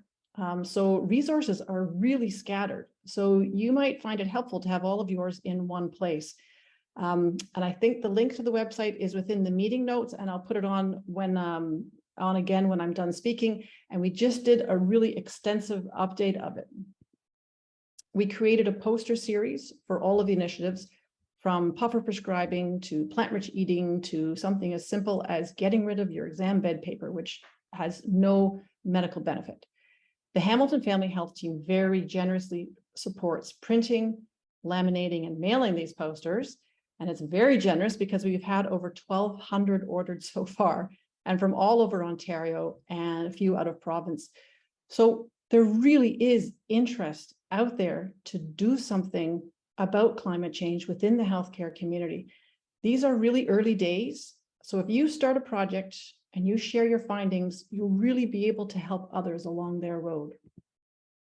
A good way you might want to start is to look at the data. And this is a graph of the carbon contributions of various aspects of primary care in the UK. They're quite a bit ahead of us in this. And so when we looked at this, we realized that we should move our focus from site emissions and waste, which are those blue boxes, to our actual care of our patients, which are the orange boxes, because we realized we could have a much larger impact that way. Because many of us, when we start along the journey of thinking about the environment, we tend to automatically think of what we see, which is our garbage, and we think, aha, waste is what I should focus my time and efforts on. And in fact, we did this briefly, but then we learned that reducing our waste did not give us the relative results compared to the level of effort we had to put in. Recycling was really just the tip of the iceberg, but under the surface of that iceberg, there were things that we're really, really good at in primary care that also improve the health of our patients and our planets simultaneously. So since then, we have focused on initiatives that are high quality and low carbon that lead to better patient care and smaller environmental impact at the same time. We chose to focus on puffer prescribing, plant-rich eating, prescribing nature, disease prevention such as cancer screening and smoking cessation, and reducing unnecessary tests and treatments through programs like Choosing Wisely. And I'm sure there are many other similar synergies throughout healthcare. We have a webinar series open to any and everyone. We've had over 220 attendees for our first two. Each module follows the same structure. First of all, we talk about the benefits to patients, and then we talk about the benefits for the planet, and then we roll up our sleeves and we introduce some tools that we've created and resources so we can get the job done. A disciplinary team is key for any project success, so I'm happy that we've had a broad representation of healthcare teams for our webinars, with physicians, dietitians, administrators, respiratory educators, nurses, mental health counselors, students, and pharmacists.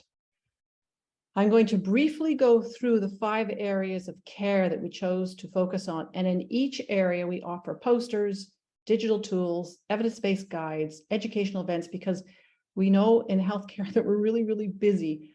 So we wanted to enable change. We started with meter dose inhalers because, as the data says, they have a huge carbon footprint. We found that when you provide an accurate diagnosis of COPD and asthma, you prescribe evidence-based medication, and you ensure proper technique, that we improved our patient care. And we also combated climate change by avoiding unnecessary puffer usage, which potentially reduces meter dose inhaler prescribing, which has a 1,300 to 3,000 times the global warming potential of CO2, with 1 meter dose inhaler having the equivalent of a 290-kilometer car journey in emissions, and 900,000 meter dose inhalers dispensed every month in Canada. So next up is plant-rich eating, which I'm going to leave to Dr. McKenna's video. This was our spring of 2022 webinar, and our newsletter that's coming out next has all of the tools that we made to support this that can be used in any healthcare setting. You can sign up for the newsletter from our website, which I'll put the link when I'm done.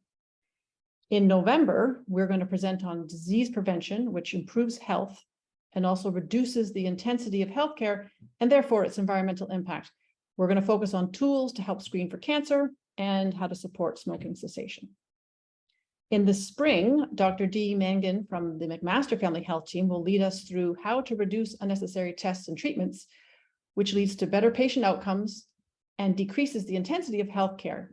So we are very happy to work with the McMaster Family Health Team, as just like having a multidisciplinary team is key for project success, so is integration across healthcare organizations like the GHHN, which I hope is going to help us with that, because together we are stronger. And finally, we will introduce the literature and tools for prescribing nature, which improves mental and physical health and promotes pro-nature conservation behaviors. We have an evidence-based EMR embedded nature prescription, complete with an evidence-based suggested dose of 2 hours per week, at least 20 minutes at a time. So if you do start a project, you will find that colleagues with many talents from all sorts of disciplines will join you. Here are some who have stepped up. Joanna and Lena in communications, Mary from QI, and Tia. Tia and Joanna just put in a Herculean effort at updating our website.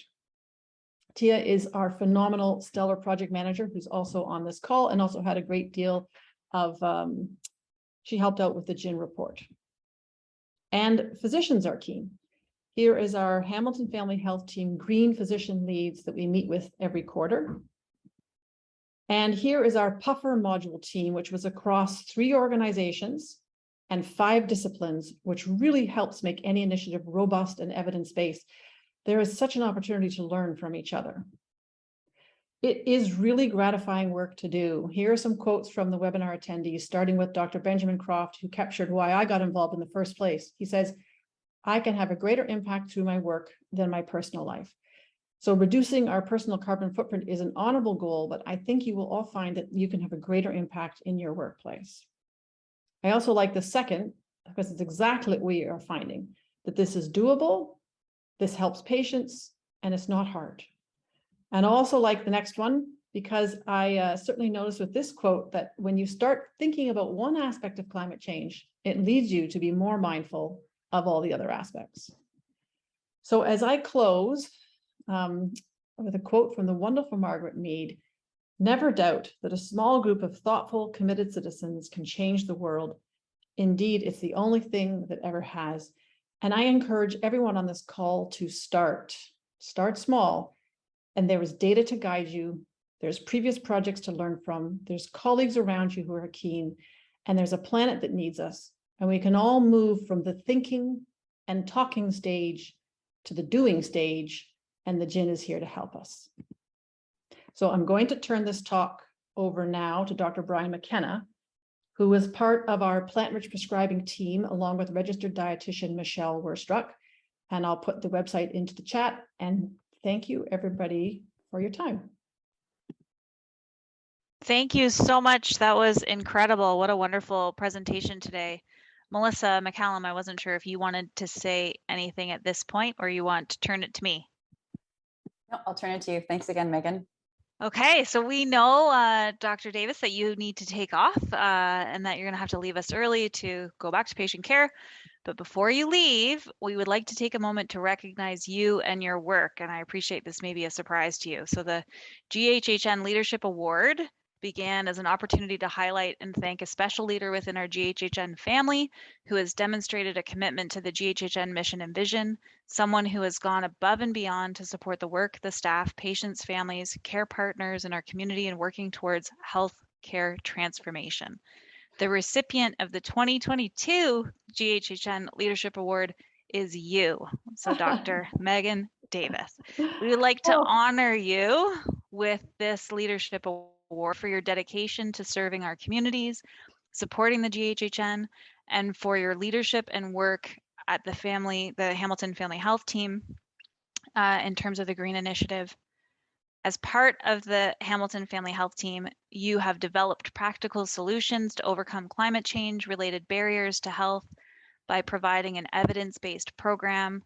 This completely free program includes an action-based checklist, poster orders, all the things you've been talking about today, a monthly newsletter, respiratory care, teaching kits, a CFPC Main Pro Plus accredited webinar series. The list goes on and on, the waiting room videos, prescription templates, project support. This project really has supported environmental efforts in primary care clinics, family health teams, family health organizations in Ontario and in Canada, and has really helped direct the efforts of the local GHHN. This program has been spread to 18 different family health teams across Ontario through the poster orders and the webinar attendance. And through the project, it really has had, although the project has had the greatest impact in Southern Ontario, we know that you've engaged and it has received recognition with all regions in Ontario and to other provinces, including Alberta, Manitoba, British Columbia, New Brunswick, and Prince Edward Island. So attendance at the webinars has really displayed the potential of this project to bring teams together through the united goals of patient and planetary health, as it has reached more than 14 distinct categories of professionals and has included incidents of teams coming together to watch the webinars. So we really want to thank you. I know I repeated a few things you said, but really important for us to recognize you and acknowledge your hard work. And Sarah is holding out for you your special award that we will get to you too. So congratulations. That's so lovely. And what a nice surprise, you guys. I'm sorry I have to go and see some people. I think one thing I really want to acknowledge is that I am part of a team. I am part of a team of people. And I know that Tia Gajowski is on this call as well. And, you know, she has just been right beside me all the way. So wherever you are, Tia, thank you. Thanks, you guys. That's wonderful. Thank you.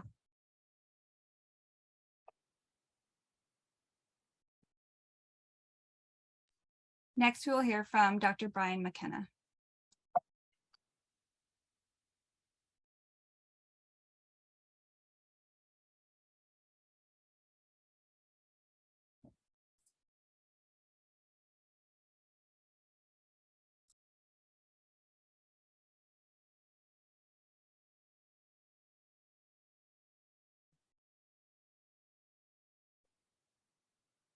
It's not about a finite prescription of.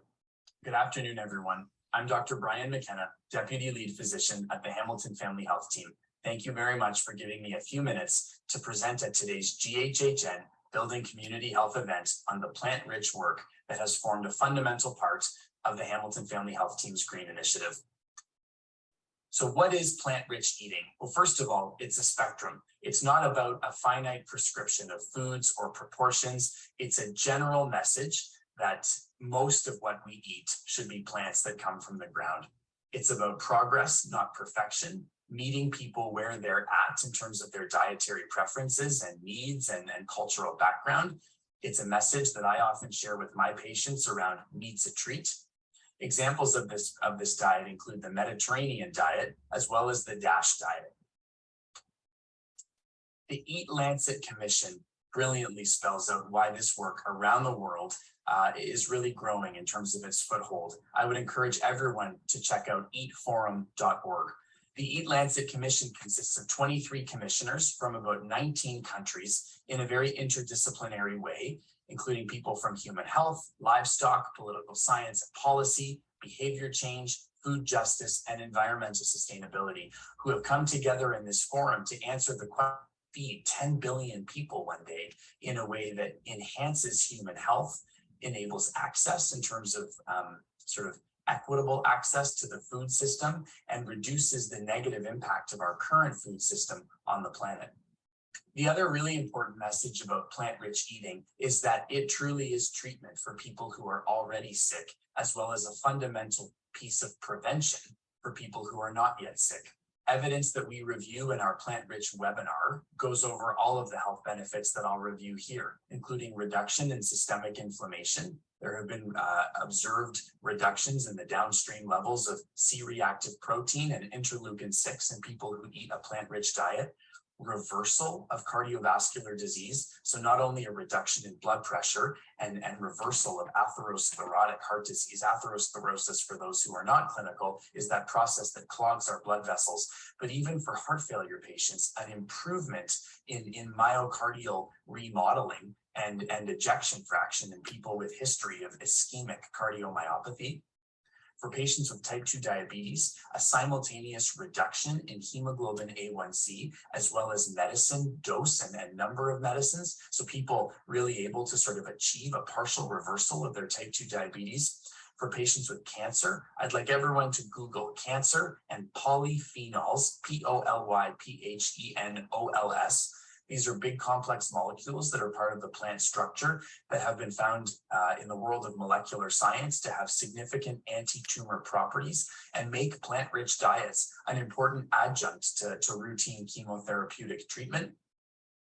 Hypercholesterolemia Eating in this way has been shown, in the plant-rich way that is, has been shown to have significant potential to reduce cholesterol levels. And again, the number needed to treat is really important here. To reduce cholesterol, the number needed to treat as far as a plant-rich diet is about 4. The effect size is the same as statins, but for those statin medications, the number needed to treat is over 100. So really important, again, to keep this in mind as you're talking to people about improving their cholesterol and reducing their cardiovascular risk. Gastrointestinal symptoms, constipation, diarrhea, heartburn have all been found to improve for most patients, again, in the absence of specific conditions, these symptoms. Mental health has been found in randomized control trials, people with depression and anxiety, to have an improvement in symptoms when eating this way. Reducing the downstream risk for dementia. There's also been evidence, again, in the world of molecular science that shows that eating a plant-rich diet can slow telomeric attrition. Telomeres are the caps that sit on the ends of our DNA and have been found to correlate with the length of time for which a cell can replicate. So really, how long can we live? How long can our cells replicate? You know, you're gonna elongate that process by eating this way. How is human health connected to planetary health? So what we talk about at the Green Initiative is high quality care that's also low carbon care. And when you really start to look at how high quality care interdigitates with low carbon care, you see that they're one and the same. We need to transition from a strictly medical system to a system that moves upstream in the way that a health system would. Medical care has a major carbon footprint. When people are chronically sick and they need hospital care, the impacts are big, not just the medical waste from hospitals, but the carbon footprint of prescription manufacturing and of inhaler use. We need to optimize healthcare optimize the health status rather, so that we can reduce people's downstream need for medical care. Animal consumption specifically has been found to unfortunately have negative impacts on human health, and from a planetary standpoint results in massively inappropriate land use, water use, and on a global scale, antibiotic use. So certain countries are really trying to attack the antibiotic use, and some have, but on a global scale, it's still a huge problem. For people who really like those sort of high school level science thesis statements, if-then statement, if we eat plant-rich, then we heal thyself and thy planet.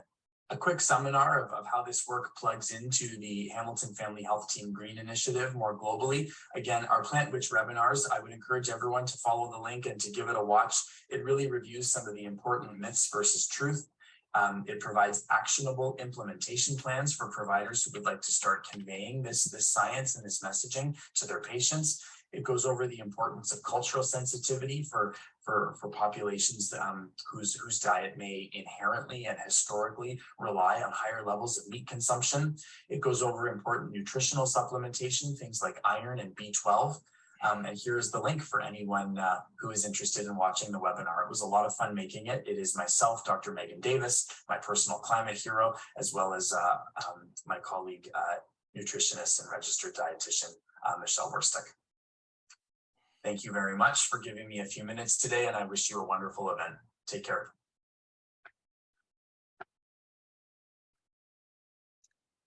Thank you, Dr. Brian McKenna. Unfortunately, he wasn't able to be with us today, but we appreciate that you took the time to pre-record this for us and share it with us. Next, we're going to hear from Dr. Miles. Oops. Good afternoon, everyone. Sorry, everyone. And so I'm just going to load up the slides, and then Miles will share with us.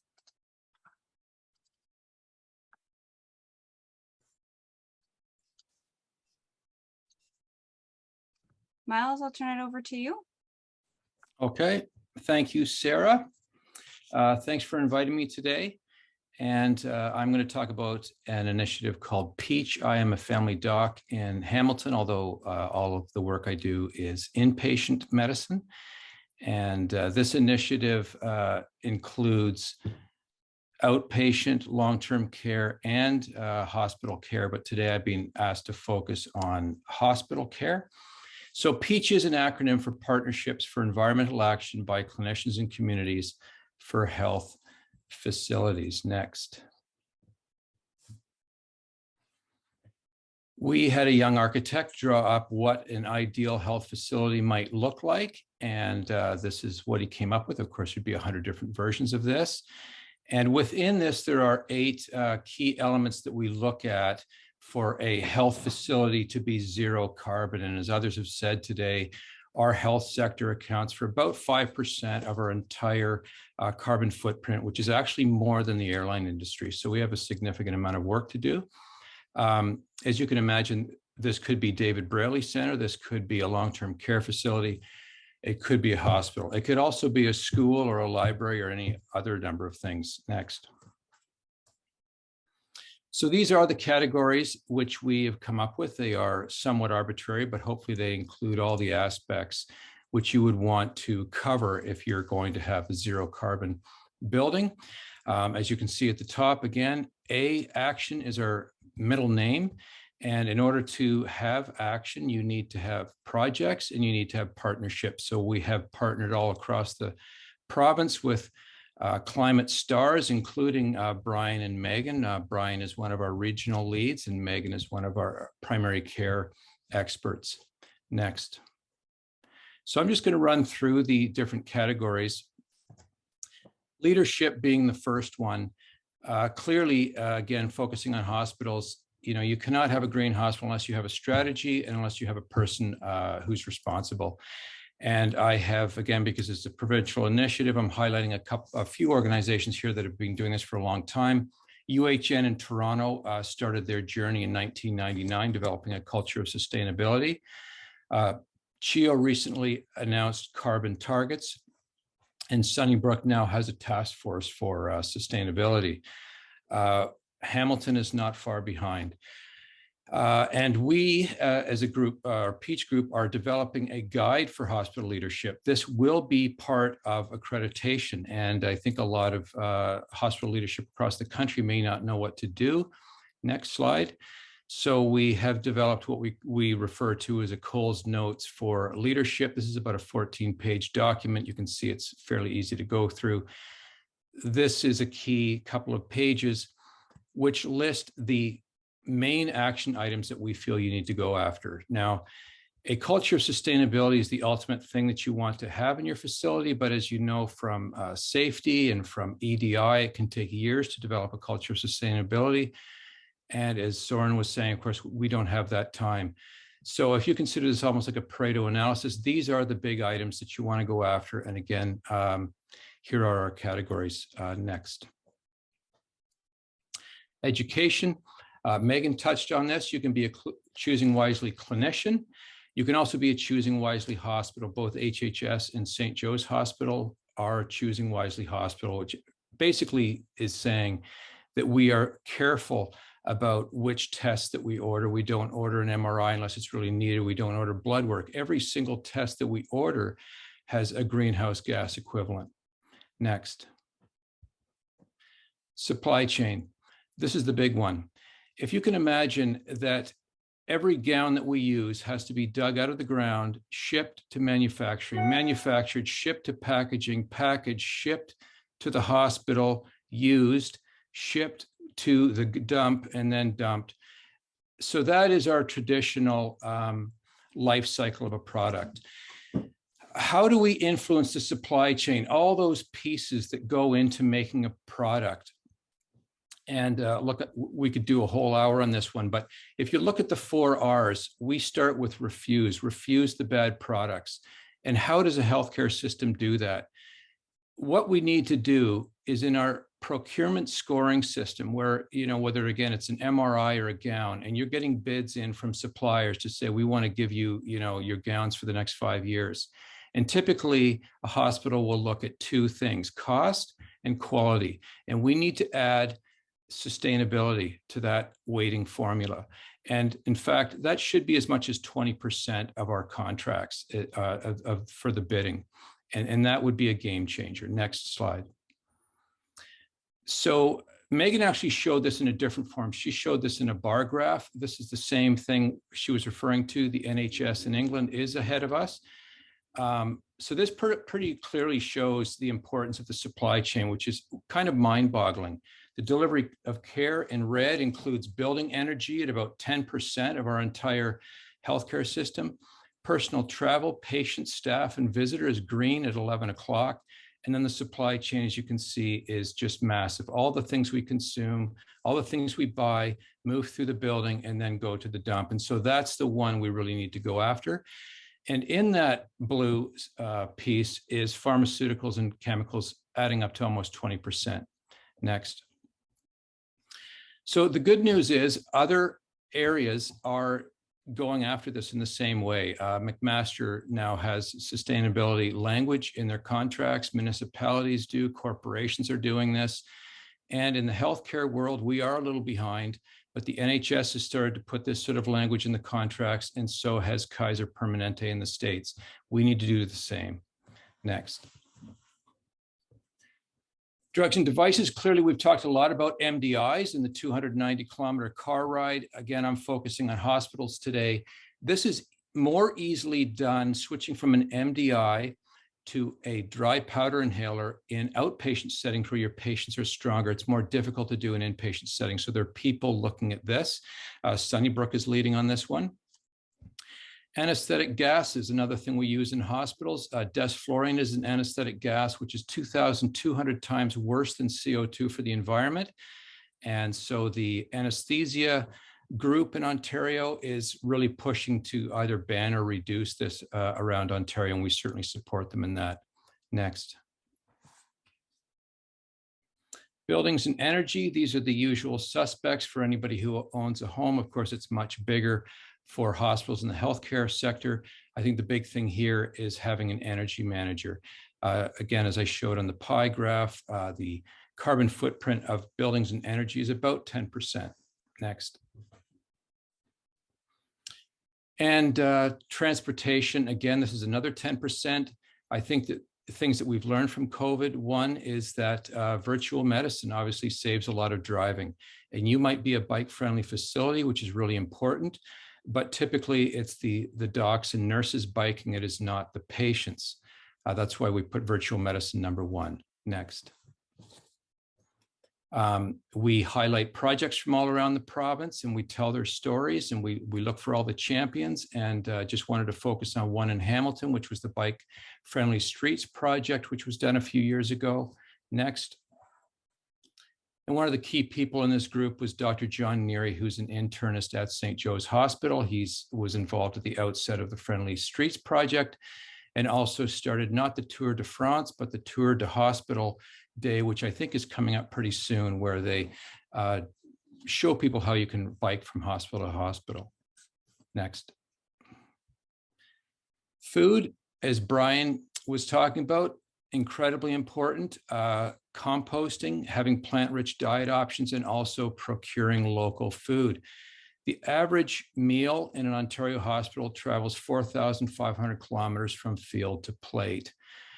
We have created a provincial working group to look at plant-rich menus and how to get this knowledge mobilized to hospitals and long-term care facilities. Next. So here is a local food champion from Oakville, Marianne Katusin, who has been working at Oakville Trafalgar for years, and she has increased the local content to 35% at Oakville Trafalgar. A lot of her food comes from California. She's aiming to get this up to 50%. So it is examples like this that we try to magnify. Next. Trees, obviously very important. As some of you know, I've been part of an organization called Trees for Hamilton for 11 years now, and we've pushed this concept out to some big partners listed there. And this week we are launching the essentially a healthcare forest in Ontario. We will be planting at Hamilton General at 9 a.m. on Friday. You're welcome to come. And the idea is to plant a tree for every healthcare worker in the province. Next. Yeah, here is our one pager for the provincial healthcare forest. Next. So I think a big part of the problem with climate is that no one ultimately has responsibility. The Liberal government has obviously done some things like gas tax, banning plastic starting in 2023, but even that, the banning single-use plastics does not include bottles. So a lot needs to be done. And these are the usual suspects. Next. However, we feel that everyone is responsible for this, whether it's at your home, your office, or anchor institutions. Soren had some great slides showing that things are moving in a positive direction, but it is a massive problem. If you actually look at all the sophisticated curves Soren was talking about, which show how CO2 needs to decrease over the years to come, we are actually at the stage at 2022, it needs to start diving down really quickly. We need thousands of climate action heroes. Next. And I do want to say that there is a lot happening in Hamilton at HHS, at St. Joe's, and clearly, as we're seeing today, at the GHHN. Next. And this is the final slide. We do need to act to solve this problem. Our Peach organization is all about helping people take action. If people think about what skill set they have, what they're passionate about, and they give us a call, and we try to find a project that they can help out on. And that is it. Thank you for your time. Thank you so much, Miles, Brian, and Megan. I think that was such a wonderful segue from Soren's talk about how much is being done locally and how people can get involved. So thank you. I know that Anna's put quite a few links into the chat to follow along with all of the work. And we will be sending out post this event links to everything. So not to worry if you've missed them or can't save the chat or need to log off early. So thank you so much to all three of you for being part of this and being local champions of this work. So I do realize that was a lot of information for everyone to digest, but we are here to help with that as the GHHN. So, you know, what's the call to action after hearing all of these amazing presentations?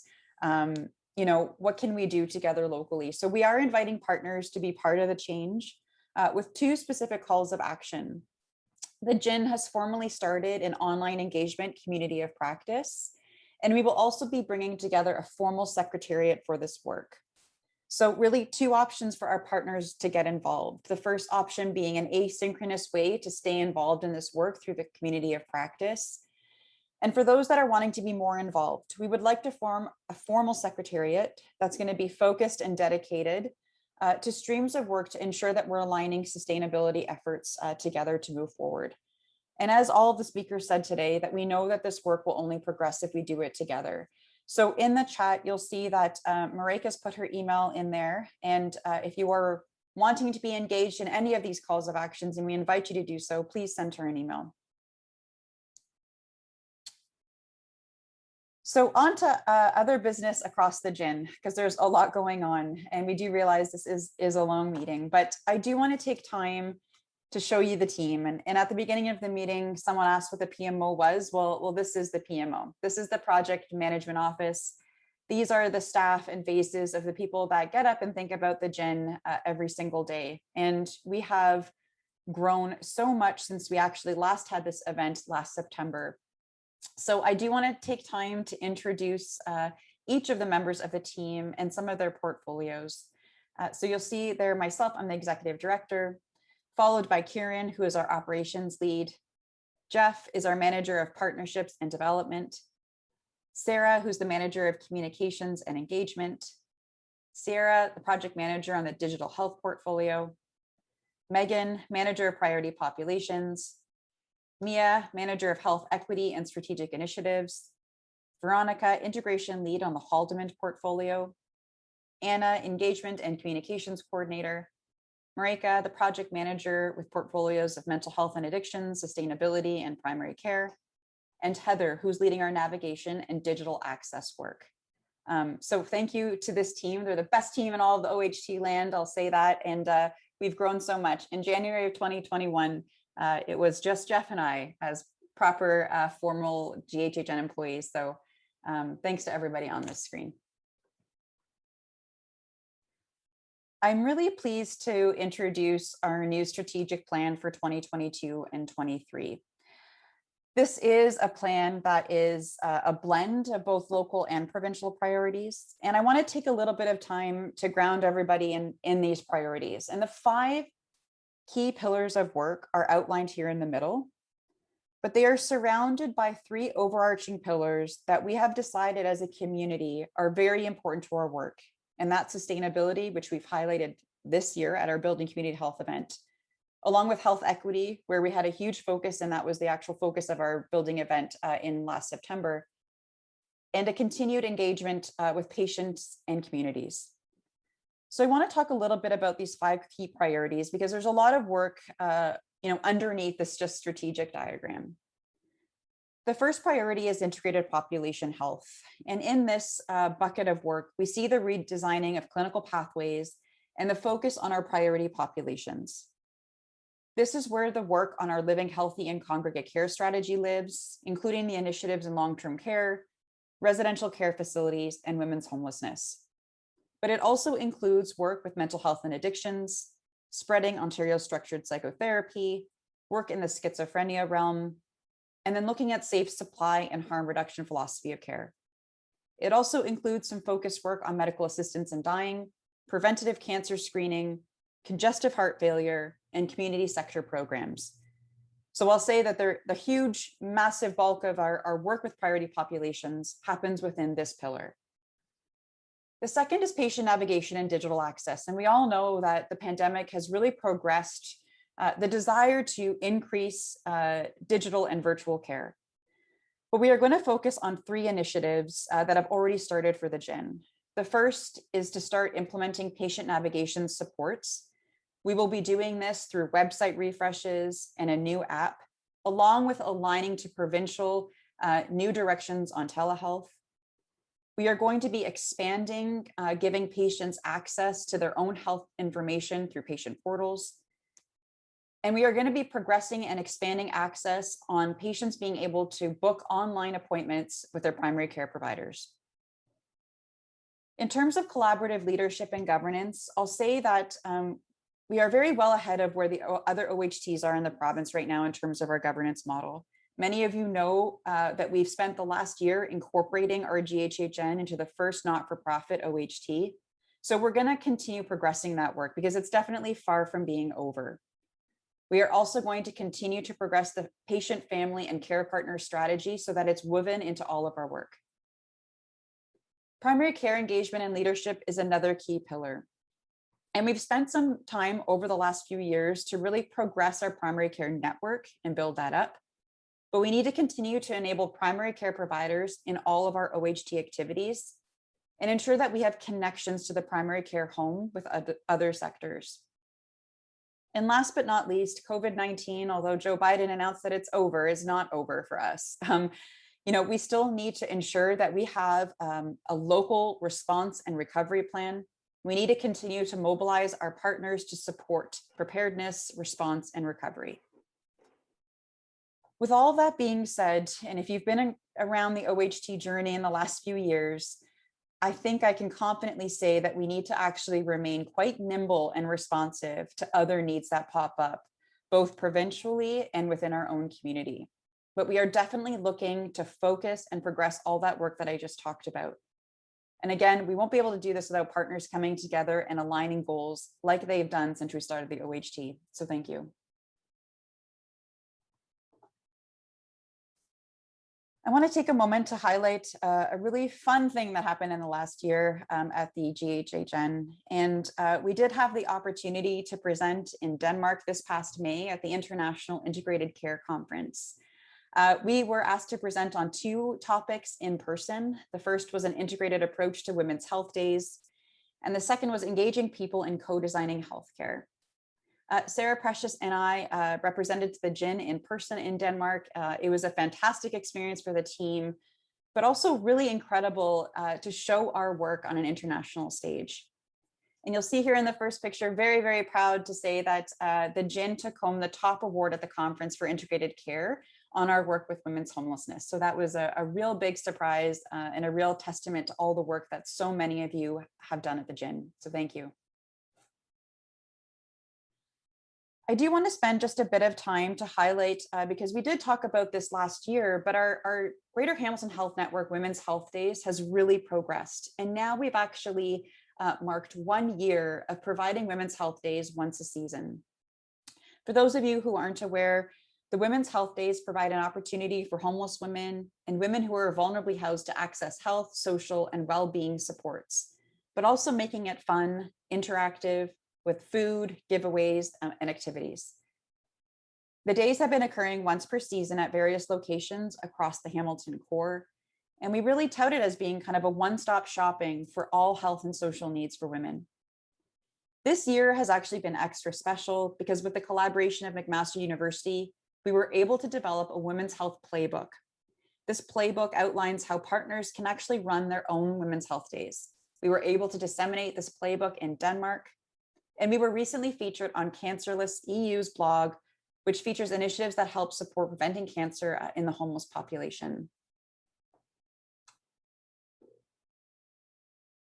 And you'll see here on this slide, the cumulative work over the last year on women's health drop-in days. The partners across the GHHN have supported these women in new ways. And we have seen tremendous results when care is delivered where people need it, is low barrier, and takes a trauma-informed and harm reduction approach.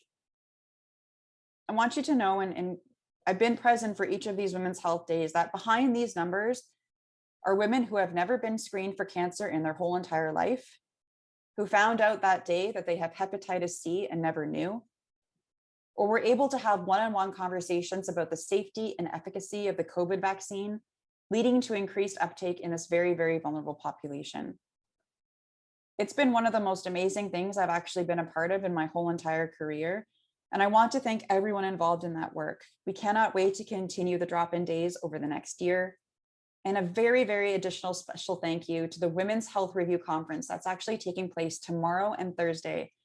They are making the Women's Health Days the recipient of all corporate donations at this year's conference, as well as running a bras and backpack campaign for our future Women's Health Days. So I just want to say a huge thank you to our partners for recognizing this work and progressing it forward. With that being said, I'm going to pass it over to Mia for a health equity update. Thanks, Melissa. It's glad to see so many of you after a year. I mean, a year ago, I was in Marika's position where I was the new kid, but now I'm one of the cool kids, and I'm here to tell you about the health equity work plan, because I've been up to a lot in the past year, and I'm very excited to show you what's been going on, especially how we've been able to get such a great health equity council put together, formalized in January 2022. And if you know and are familiar with their governance structure, it is a stakeholder council that we're accountable to. Additionally, they've been a great help with trying to figure out this big socio-demographic and race-based equity data question. We've been able to really hammer home amongst our organizations and partners that the collection of this data is to address systemic racism and oppression. Just the collection of it can lead to reactionary outcomes and provide harm to these communities, not to mention the data can be used in unsafe ways. So really getting the messaging out about how to responsibly collect and use this data has, just been great across the board for understanding true equity concerns of populations, because a lot of the times people filling out this information are most vulnerable. Additionally, in collaboration with Entité 2, we've launched a pilot project to assess and provide steps to improve our partners' French language capacity. It's a fantastic program where, with the help of a consultant, organizations, whether they have no FLS capacity, or they're 6 months from designation, can have next steps presented to them, next tangible steps on how to improve capacity for that. It also goes along with our recommendation from the health equity report about interpretation services and increasing healthcare service in the preferred language of the patient. The work we do with the Francophone communities can go on to other minority languages and help improve services across the board, as well as in the past year, we've really been able to look at all the different interpretation services available and come to various tables regionally and locally. With our positive space initiatives, that's something I'm very proud of, because I feel like our PMO is very tuned into the issues facing the community in Hamilton, as well as the greater Hamilton region. But the way we've gone about this is really just making it more about than putting a sticker up. We want it to be a safe place. We want to bring organizations together and those who have been doing work to make it safe in the organizations. We want to be able to provide assessments. We want to be able to provide information and education, rather than blanket a community treated as a monolith. Because when you get into things such as gender affirming care, trans healthcare, all these sorts of things, you need to remember that all of the communities we serve are not monoliths. They're very diverse groups, despite being lumped into certain priority populations. Yeah, and again, we see here, you've seen the puzzle piece before, I imagine, but I'd just like to point out that we have specifically named our priority populations, as well as adding an anti-oppression focus, despite being very happy with the focus on anti-Indigenous and anti-Black racism. But we are committed to dismantling oppression in all forms and recognize that in our policy statement. Living in Hamilton, we do have a lot of problems with opioid overdoses and deaths. It was a very, very powerful moving event going to Overdose Awareness Day. And I feel like we're making a lot of good stride in really educating partners on the importance of these initiatives. We have a working group available that's going to help provide recommendations to our Mental Health and Addiction Secretariat. And I'm very excited about the group of people we've got together for that and the conversations we've had. And again, what recommendations we can enact from the health equity framework that was created. And another thing, not to toot my own horn on this, but I love providing educational opportunities. And I was especially proud of the equity data panel we put on in the spring, and I would love to be able to put more on that. It's just amazing. We had, I think, 101 people come to it and 100 people stayed the whole time. So hopefully that person had a great lunch, because that's the only reason I'm going to let them get off the hook for that. But as always, I say, if there's any sort of training opportunity you think would be very helpful to our partnership, please send it to me and email it to me, because I'm always trying to look at what's out there, what people think are relevant, and how we can tie these sorts of things into our work as we build the training suite and find more opportunities for our local communities to give their own health equity training to the partnership. And I will now turn it over to Sarah, I believe. Thank you, Mia. You've done tremendous work over the past year. I want to take a moment and just highlight the engagement work that we've been doing at the GHHN. We are so fortunate to have 16 patient advisors who are really leading the way. They are embedded throughout our governance, but more importantly, they are leading our work. They're lending their expertise and their knowledge and their skill sets. And this picture here is our first in-person. We had been working together for more than half a year, and for some of us, a year and a half. And we had the opportunity to meet in person for the first time this summer in Dundas Driving Park. And it was a wonderful opportunity to play games, get to know each other, break bread, and just really celebrate the work that was done. We took some time to celebrate the qualities and the strengths of each one of our members, and it was wonderful to see, and we hope to continue to have those experiences moving forward. The next thing I want to share is that our patient advisors co-developed an Engagement 101 training. This has been a labor of love over the past several months, and the purpose of this training is really to develop a common language, to share, theories, methodologies, but really just create a foundation for all of us at the GHHN to be speaking the same language and working with patients as partners. And so we were able to deliver that training for the first time last week, and we have another session coming up in the fall with the hopes to open that up to our partners in the future. I also want to share that we are going to be developing a community of practice for engagement coming before the end of 2022. What that will look like is we sent out a survey to our Haldeman and Hamilton partners to understand what engagement looks like in your organizations. We're going to be inviting you to join this community of practice so that we can share our strengths, our knowledge, our understandings, and also to develop a network where we're able to work together on engagement opportunities and strengthen each other across our region. So we're excited to see this community practice being built. It's something that's been asked of us, and this is our response, is to build this together. Next, I want to share that we have a number of things that we're working on. The first, Melissa already spoke to, is our website update. We have a number of information that needs to be updated on the site because we've grown. You'll see that we released our Meet the Team as we have new team members and are now a project management office of 11. So please stay tuned for these new and exciting updates to our website that are going to support patients in navigating healthcare services. Second, I want to show or talk to you about the fact that our communications plans are being developed right now. This is being done in part to help further facilitate open communication and to help ensure staff, the community, and patients are being informed and consulted on GHHN work. We want to make sure that people are feeling included and up to date on the work that's taking place. And next, we are also developing a community of practice for communications. The survey that we sent out to our Hamilton and Haldeman partners also was to understand communications needs and where opportunities were for us to work together for shared messaging, collaboration, and shared learning. So this will also be coming before the end of the year. If you're not already following us on our socials, we encourage you to do so that you can stay informed and up to date. If there's anything you'd like us to share, please tag us and we'd be happy to share that out for you. I'll now turn it over to Veronica. Thanks, Sarah. I am Veronica. This is my first building community event, so I'm very excited to be here with all of you.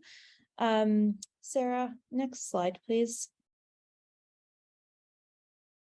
As Melissa mentioned earlier, I am the integration lead for the GHHN with a focus on Haldeman and what that means for our communities, what this integration means for our communities. So as many of you know, in early 2021, the ministry recommended that Haldeman and the GHHN form one OHT based on patient referral pathways. Haldeman at the GHHN at that time began exploring this idea and looking at ways to build closer relationships and trust between the two teams.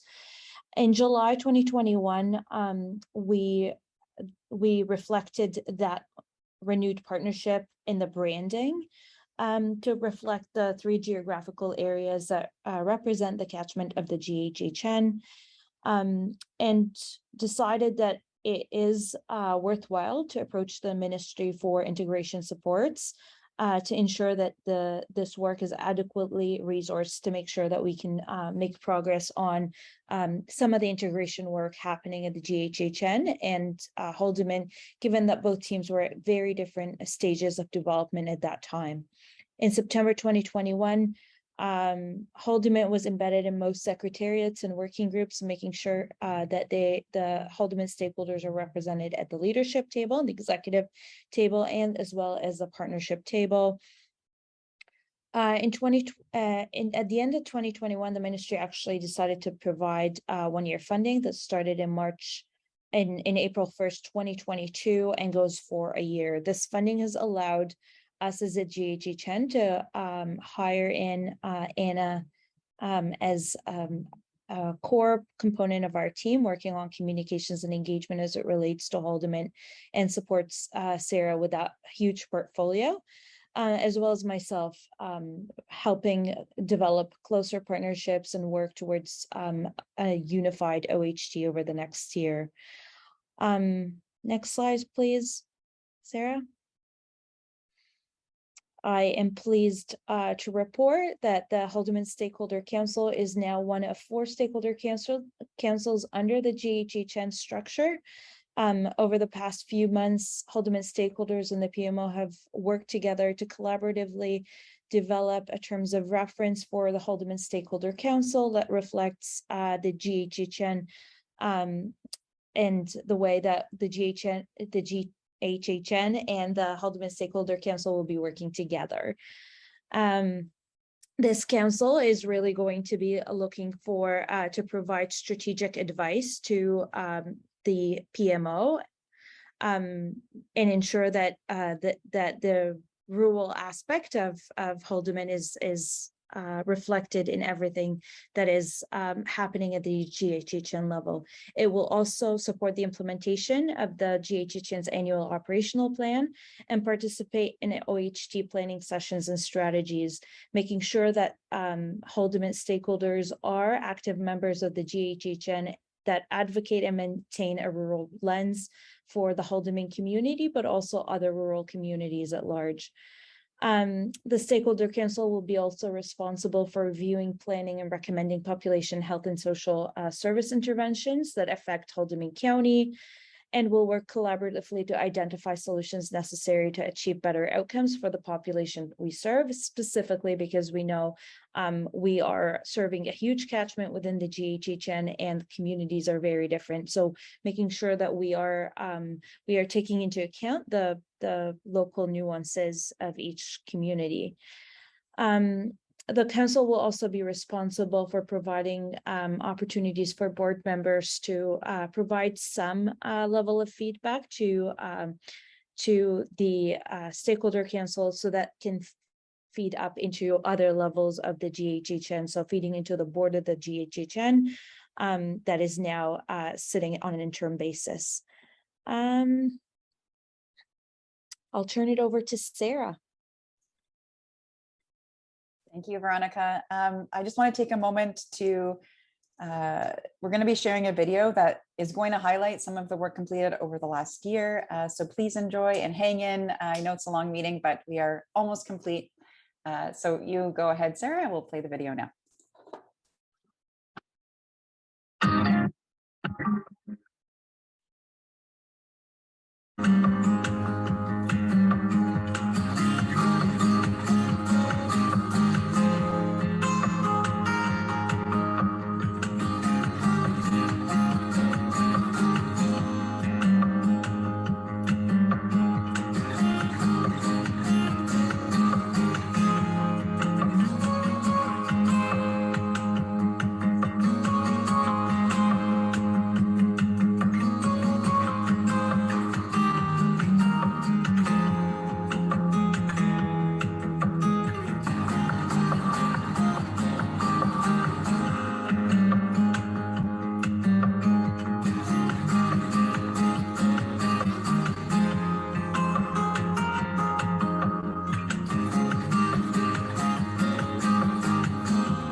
Thanks everyone for watching. Over to you, Melissa. That's great. So as we shared earlier, the GHHN Leadership Award, I'm going to talk about the Leadership Awards again. Leadership Award is an opportunity to highlight and thank a special leader within our GHHN family who's demonstrated a commitment to the GHHN mission and vision, someone who has gone above and beyond to support the work, the staff, patients, families, care partners, and our community in working towards healthcare transformation. What we didn't mention before is that we're excited to announce that this year there's going to be a second GHHN Leadership Award winner, and the recipient of the inaugural 2022 GHHN Patient Family Care Partner Leadership Award is going to Bernice King. So I don't know, Bernice, I'm hoping that you're still here and that we're surprising you today. I am. So I have a few words. Bernice has been a patient advisor with the GHHN since our inception in 2019.